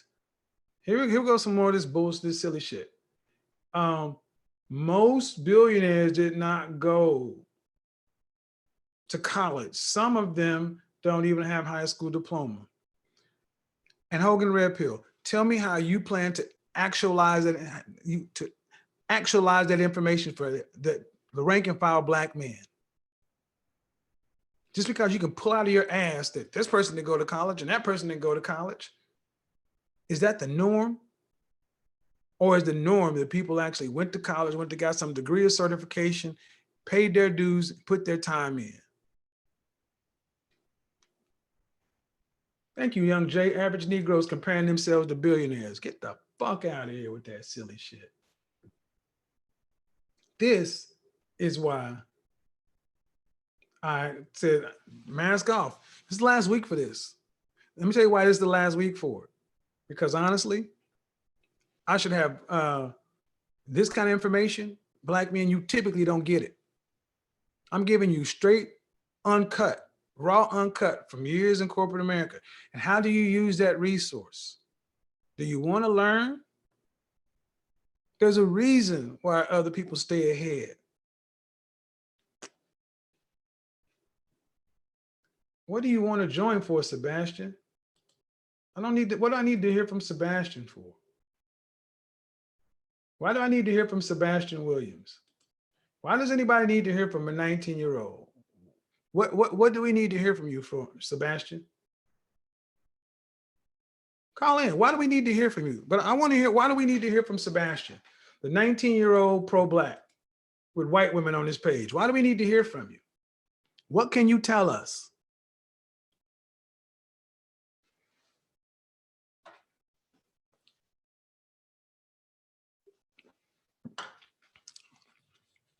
Let me tell you something, man. Stay away from people in the office that argue, gossip,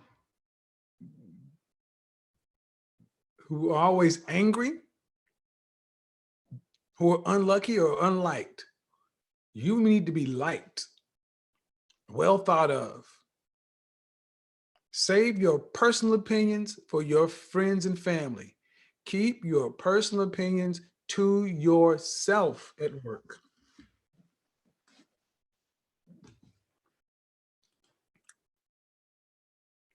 What do you want, Sebastian?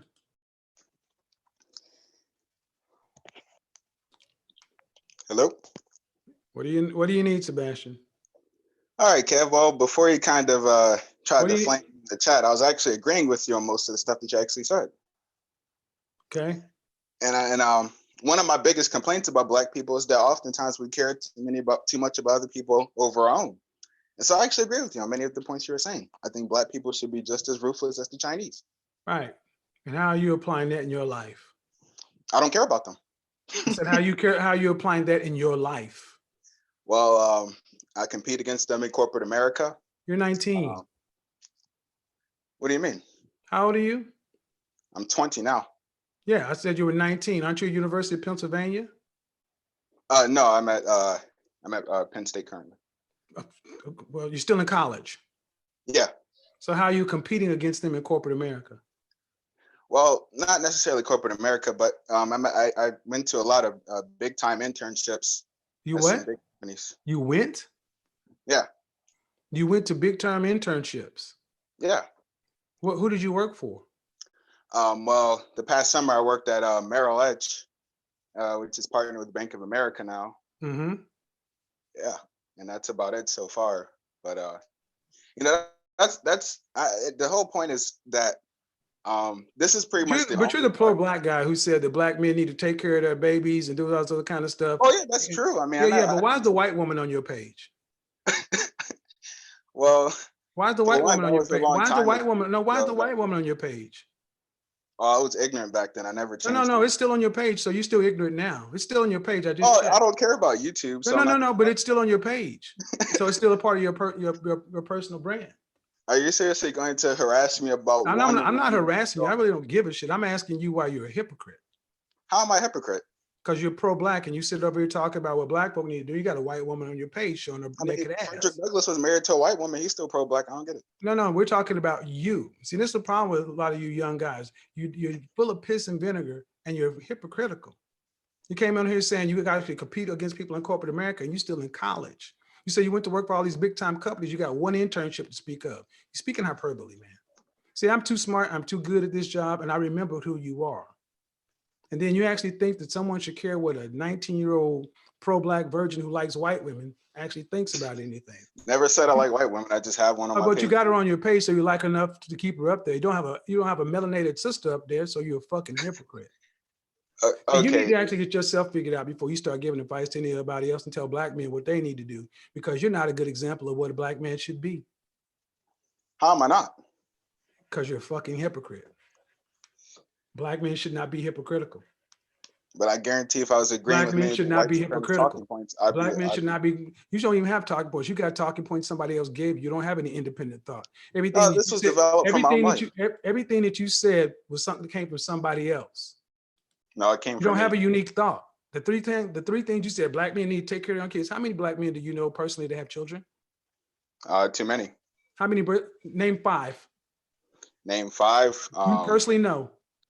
I mean, I don't personally know them, but they're all around. Motherfucker, that was the question I asked you. They're all around here. Motherfucker, that was the question I asked you. See what I mean by a typical self-hating, hypocritical Black man? Bro, you got How am I self-hating? Get up off my channel. I ain't got time to play with a little boy. Yeah, sure. Yeah, get up. I don't kick niggas, kick little dudes like that ass. Little pussies like that. Oh God, please destroy them. Destroy guys like that. Destroy them. Got a whole white woman on this page and got time to talk about shit about what Black men need to do.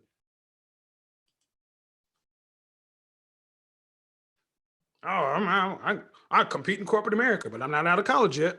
I got all these big time internships, but I'm only 20 years old. See, I wasn't expecting to run into a buzzsaw of a black man who's actually done something or trying to do something. See, no, let him drown out. Nope. He thought I forgot. See, no, brother, I'm good at what I do. See, that's what you need to strive for. That's what I strove for. Mastery, excellence. To be a benefit to somebody like the previous brother who wanted some help, who had some issues, but I greeted that brother with empathy, sympathy. I greeted that brother with just like the other two brothers, greeted them with how to help them. But this motherfucker right here, all smoke.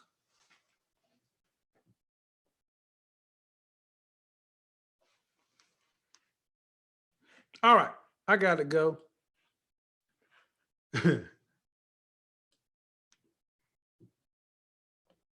I gotta go. Hopefully when I do my consultation, you can get a better perspective. Oh yeah, definitely. Consultations are always better when we got time to talk. All right, mentorships. Coaching and mentorships are two different things. Let me tell you how I honestly think the average black man can become personally successful.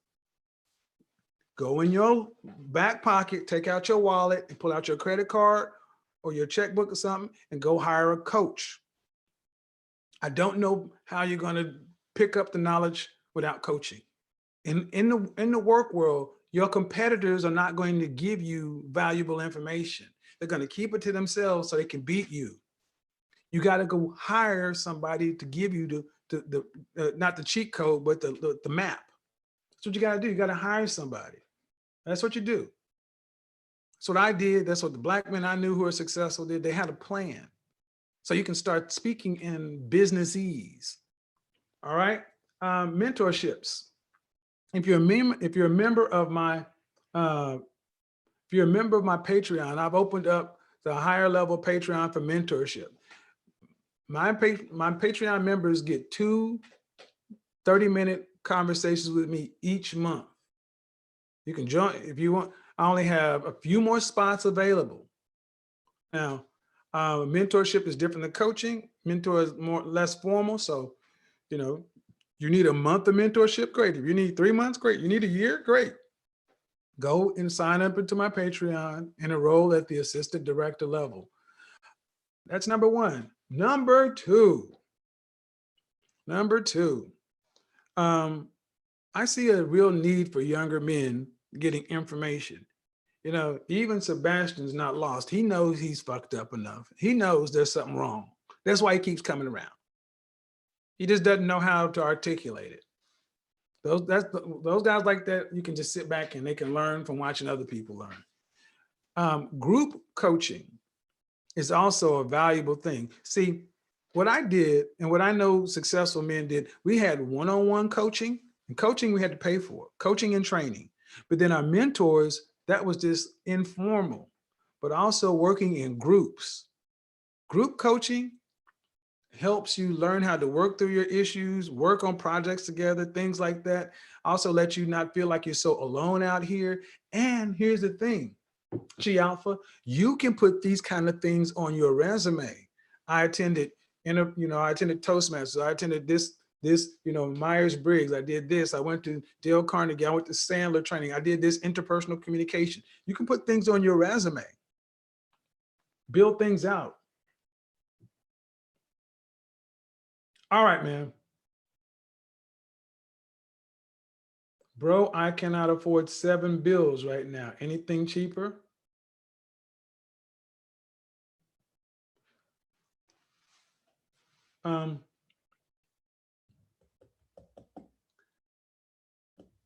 You're joking when you said that, but come on, man. That's not how we do. If you can't afford it, go work more. You don't go to Neiman Marcus or any place like that and tell them, hey, I can't afford that. If you want something, you got to pay for it. Free advice is the most expensive thing you'll get, and cheap advice is worth what you pay for it. Cheap is the most expensive thing I know. If you can't afford to do one-on-one consultation, I can see that. Then go get mentorship at Patreon level. That's roughly an hour and it's $379, but it's informal. See, when I coach with somebody or consult with somebody, that's formal. Let me go ahead and just say this. Men, black men, you better get in your mind that you're going to have to pay for knowledge. If you're not prepared to spend at least $10,000 on yourself, personal development in your 20s, $10,000 in 12 months, you're not out here playing. You're not out here serious. There are men that I've worked with, non-black men, 24 years old, spent $27,000 to go to a Dan Pena thing for 10 days, $27,000. You would, how do I want to put this? Because this is so new to so many black men. This is so new to us. We just didn't grow up this way. We didn't experience this. So we look at prices and things based upon our understanding, not realizing that, Jesus, that ain't nothing compared to what this is going to take. But see, here's the other side. The guy said he didn't have $700. But if that consultation or that coaching puts you in a position to make an additional $10,000 or whatever, it increased your life by that, and you had that increase to have over your life, would you give any of that increase back? So we got to stop thinking. We got to stop thinking about knowledge. I mean, I got to go into this. What's informal? Informal. Look up the definition of informal. We got to start. See, we will gladly pay money for a product.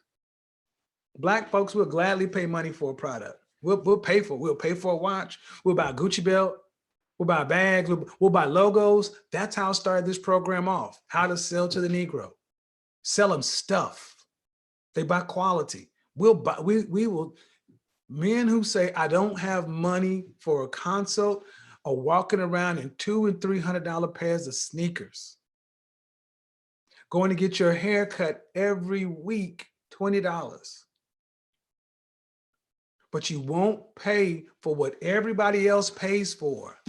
Knowledge. Knowledge is what you should pay for, not stuff. Not stuff. So you walk around wearing your wealth, looking expensive, but you don't have it here. So when you actually run across an opportunity or a position or someone who can create an opportunity for you, the things that come out of your mouth, generated by your brain, let them know whether or not they should open the door to an opportunity or close the door and keep you out of it.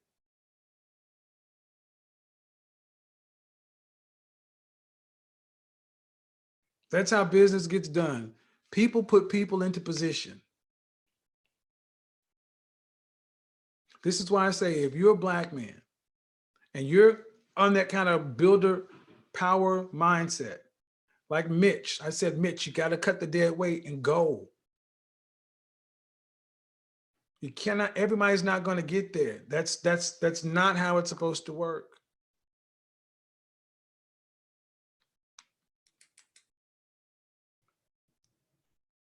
Yes, 48 Laws of Power is a great book. Know when to use it. Yes. Know when to use it. And every 5 years, you're a different man. Understand something. There are times to use it, time not to use it. I would say there's a chapter in here. Where was the chapter? I talked about recreate yourself. What was it? Master the art of timing. Law 38 is so critical for black men. Think as you like, behave like others. If you make a show of going against the times, flaunting your unconventional ideas, your unconditional ways, being rebellious, chaotic, people will think that you only want attention and that you look down upon them. They will find a way to punish you for making them feel inferior. It's far safer to blend in and nurture the common touch. Share your originality only with tolerant friends and those who are sure you can appreciate your uniqueness. So This is going to be the last hardcore stream I do. See, even as a coach, the truth isn't popular. Let me give you the name of somebody, Derek Jackson. Derek Jackson is usually much maligned by men because of how he talks to women and he sells them hope. And here's the thing. You ever notice that do you think Derek Jackson, any of those guys really care about what folks who are not buying their products or services think? Derek Jackson's ruthless. He's telling women what they want to hear. Do you want to be right or do you want to be successful? Do you want to be right or do you want to be successful? See, I learned a long time ago to get over the desire to be right. I'll live with being correct. I'm not going to argue back and forth with somebody about who's right or wrong. I can know I'm right, but I'll close my mouth and I'll just sit there knowing I'm correct. Because I'm not there for personal reasons. I'm there for business. So when you start to see the change when you start to see me turn the corner and do what I do on YouTube to make the algorithm jump and this and that and such and so forth, oh man, things have changed and this and what. I'm looking for Marcus Brownlee levels. Shout out to Marcus Brownlee because he just did a video with him and Bill Gates in a thumbnail. Being a Black man, you need reach, connections, power, influence. How can Marcus Brownlee have Bill Gates on his channel? And I don't, that's a problem for me. He's better than me. So I'm going to do something about it. Who's better than you? What are you going to do about it? Shout out to Donovan Sharp. I actually turned him on to somebody who I know if I mention his name is, I'm going to just say Jeffree Star. He's here on YouTube. This guy who looks like Marilyn Manson. Really weird looking dude. 5 years ago, Jeffree Star, 6 years ago, Jeffree Star had $3,000 to his entire name.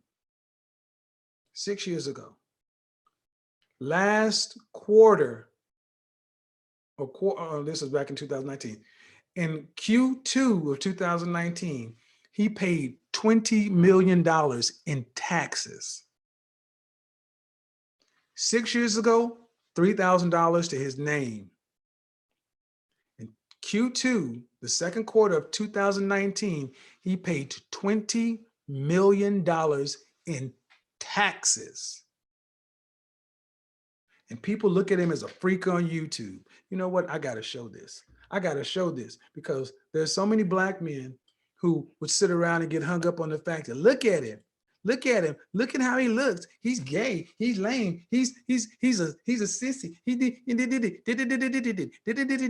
Look at how That's what they would do. Black men just look at him and be like, I ain't no lame. I'm not this. I'm not that. I'm not. I ain't no rump wrangler. Yeah, look at it. Look at it. This is where it would stop. Yep, they look at him and look at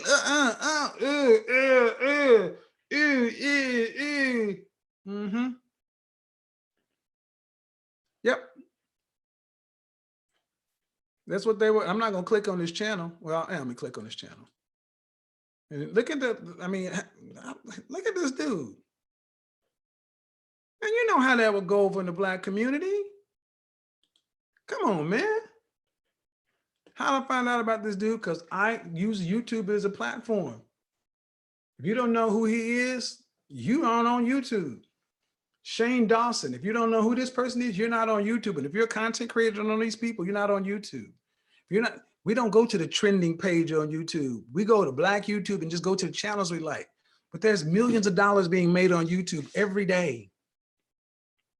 Billions of dollars are being made on YouTube every day. But yet Black men, we come over to YouTube and skip right over the trending page that will tell you how the algorithm works. And the trending page will show you people your age, younger, older, making money. Money, money, money, money, money, money. And we'll go right to the subscription page and we'll go to somebody's panel or somebody's channel where they roasting and talking shit and this and that and da da da da da da. And we arguing over a super chat, a nickel here, a nickel there.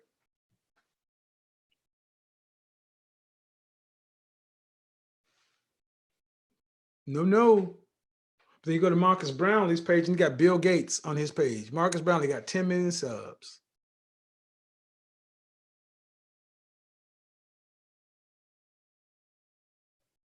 There are people right now who are going to look back in 15 years and say, oh my God, I missed the gold rush, the oil boom, the railroad, the biggest, I missed the biggest chance to get rich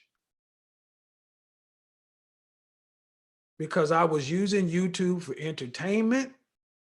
I had a business and I wasn't selling. I thought Facebook was for silliness. I was using Instagram for DMs to try to get laid and I wasn't doing business. Not me. Not me.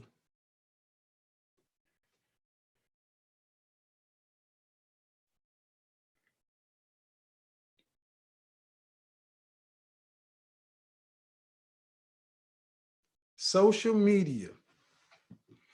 30 years ago, if you wanted to do what I do, or if you wanted to do what a lot of people do to own a business, you'd have to go get your qualifications. You'd have to go get a physical location, pay a lease on that, get the utilities, pay deposits on that, get the furniture and all that stuff to build the office out, go into that kind of debt. Get computer systems and this and that, debt upon debt upon debt. Have to advertise on radio, TV, billboard, newspaper, direct mail, debt. Hire staff to work for you, debt. Then after you got all that debt, go to the bank and get a line of credit so you can meet payroll and pay your vendors, debt. Then you go to your business, turn on the lights day one, and you still gotta sell. You still got to do all that debt. That's why people work for each other, because that was too much. But now all that's been removed. All you need to go into business for yourself is to be a master of your product and or service. Learn how, pay someone to teach you how to market and sell your product or service online and deliver. The cost of doing business will never be this low. Shout out to Gary Vee. The cost of attention is underpriced on LinkedIn, on Instagram, on YouTube pre-rolls. You're going to see your Godfather a lot of different places. You're going to see ads running for me a lot of different places, because by the end of this year, well, I'll be at 100,000, but that's not a problem.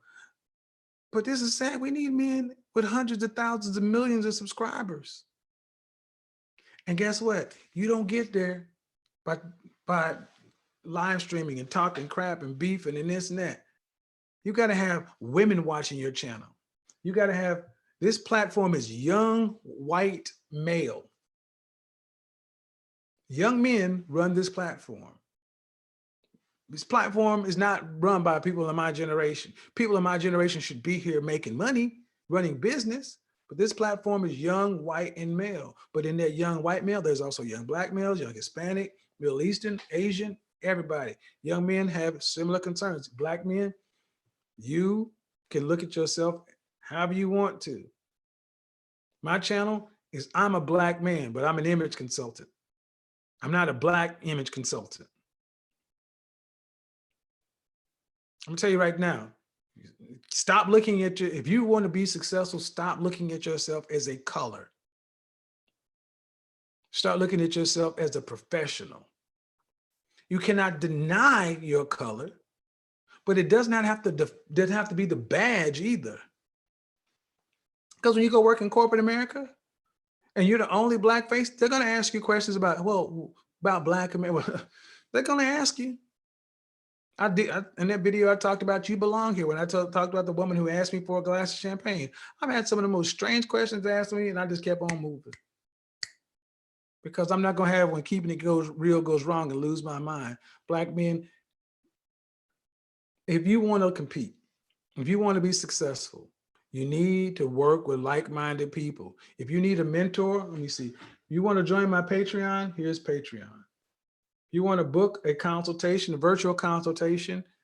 You can this is actually a virtual consultation is the best thing to book because we talk about your image and then your behavior, communication, and some other stuff.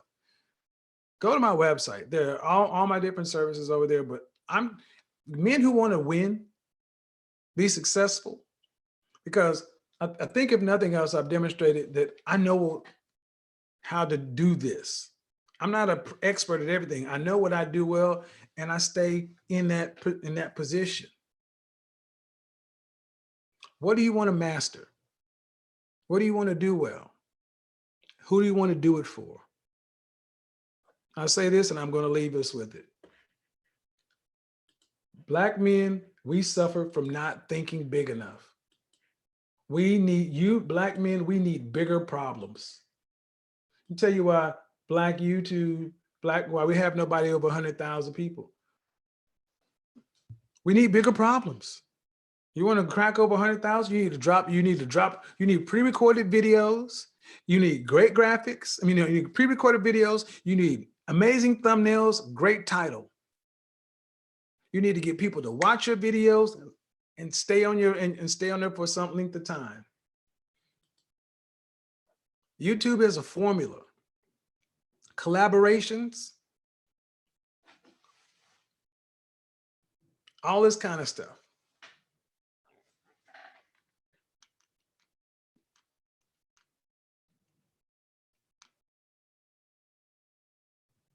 What are you asking? Can we discuss this openly in the meaningful debate on the topic? What do you want to debate? I own a bank and credit union consulting firm. I've been in business for myself. What do you want to debate?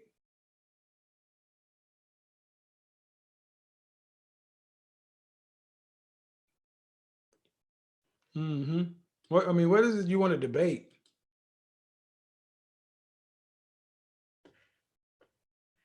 Because if you've been in business for yourself for 10 years, what do you want to debate?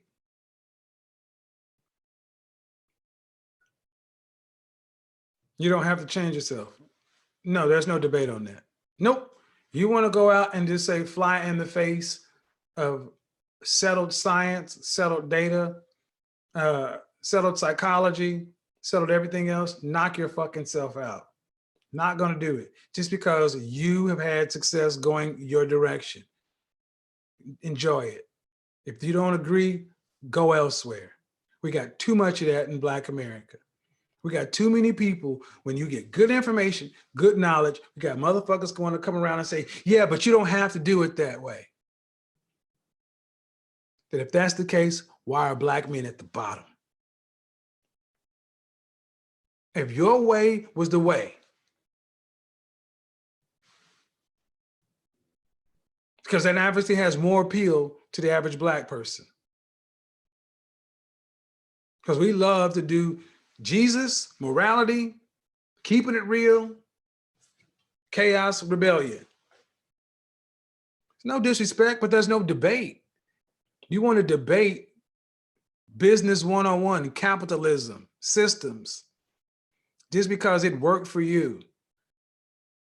And you know what? I honestly, when I hear people that say what you say, I think it's just as dangerous as going to young Black men and telling them you can go to the league, you could be in the entertainment, or you can go to the league, you can play basketball, football, or you can go into entertainment, be in the movies, instead of saying go into science, engineering, technology, math, accounting, go to law school, medical school, become a pharmacist, become an architect, become this or that. That kind of shit you just said to me is just as dangerous as the other stuff. Just because You don't like the fact that you're saying you have to change yourself. Wrong channel, bro. This is image consulting channel. Yes, you have to change yourself. Yes, reinvent yourself, recreate yourself. What is the fucking debate about think as you like, behave like others? What is the debate? Well, let me go ahead and help you. You surround yourself by men who don't change themselves. You're not surrounded by us on the channel. Please leave. See, I don't have time for these kind of bullshit. Get Mitch. You see what I did? Get rid of them. Get rid of them. Get rid of them. Distractions. They don't want to do what you do. They got a better way. God bless them. Get them away from you. That's why I want to leave you. Get away from them. Stop arguing with conflict-oriented Negroes. Because anybody with common goddamn sense would have said, you know what? What that man is saying is true. However, I didn't do it that way, but I know what he's saying is true for most people, even though that wasn't my path. What that dude just came in was typical nigga shit.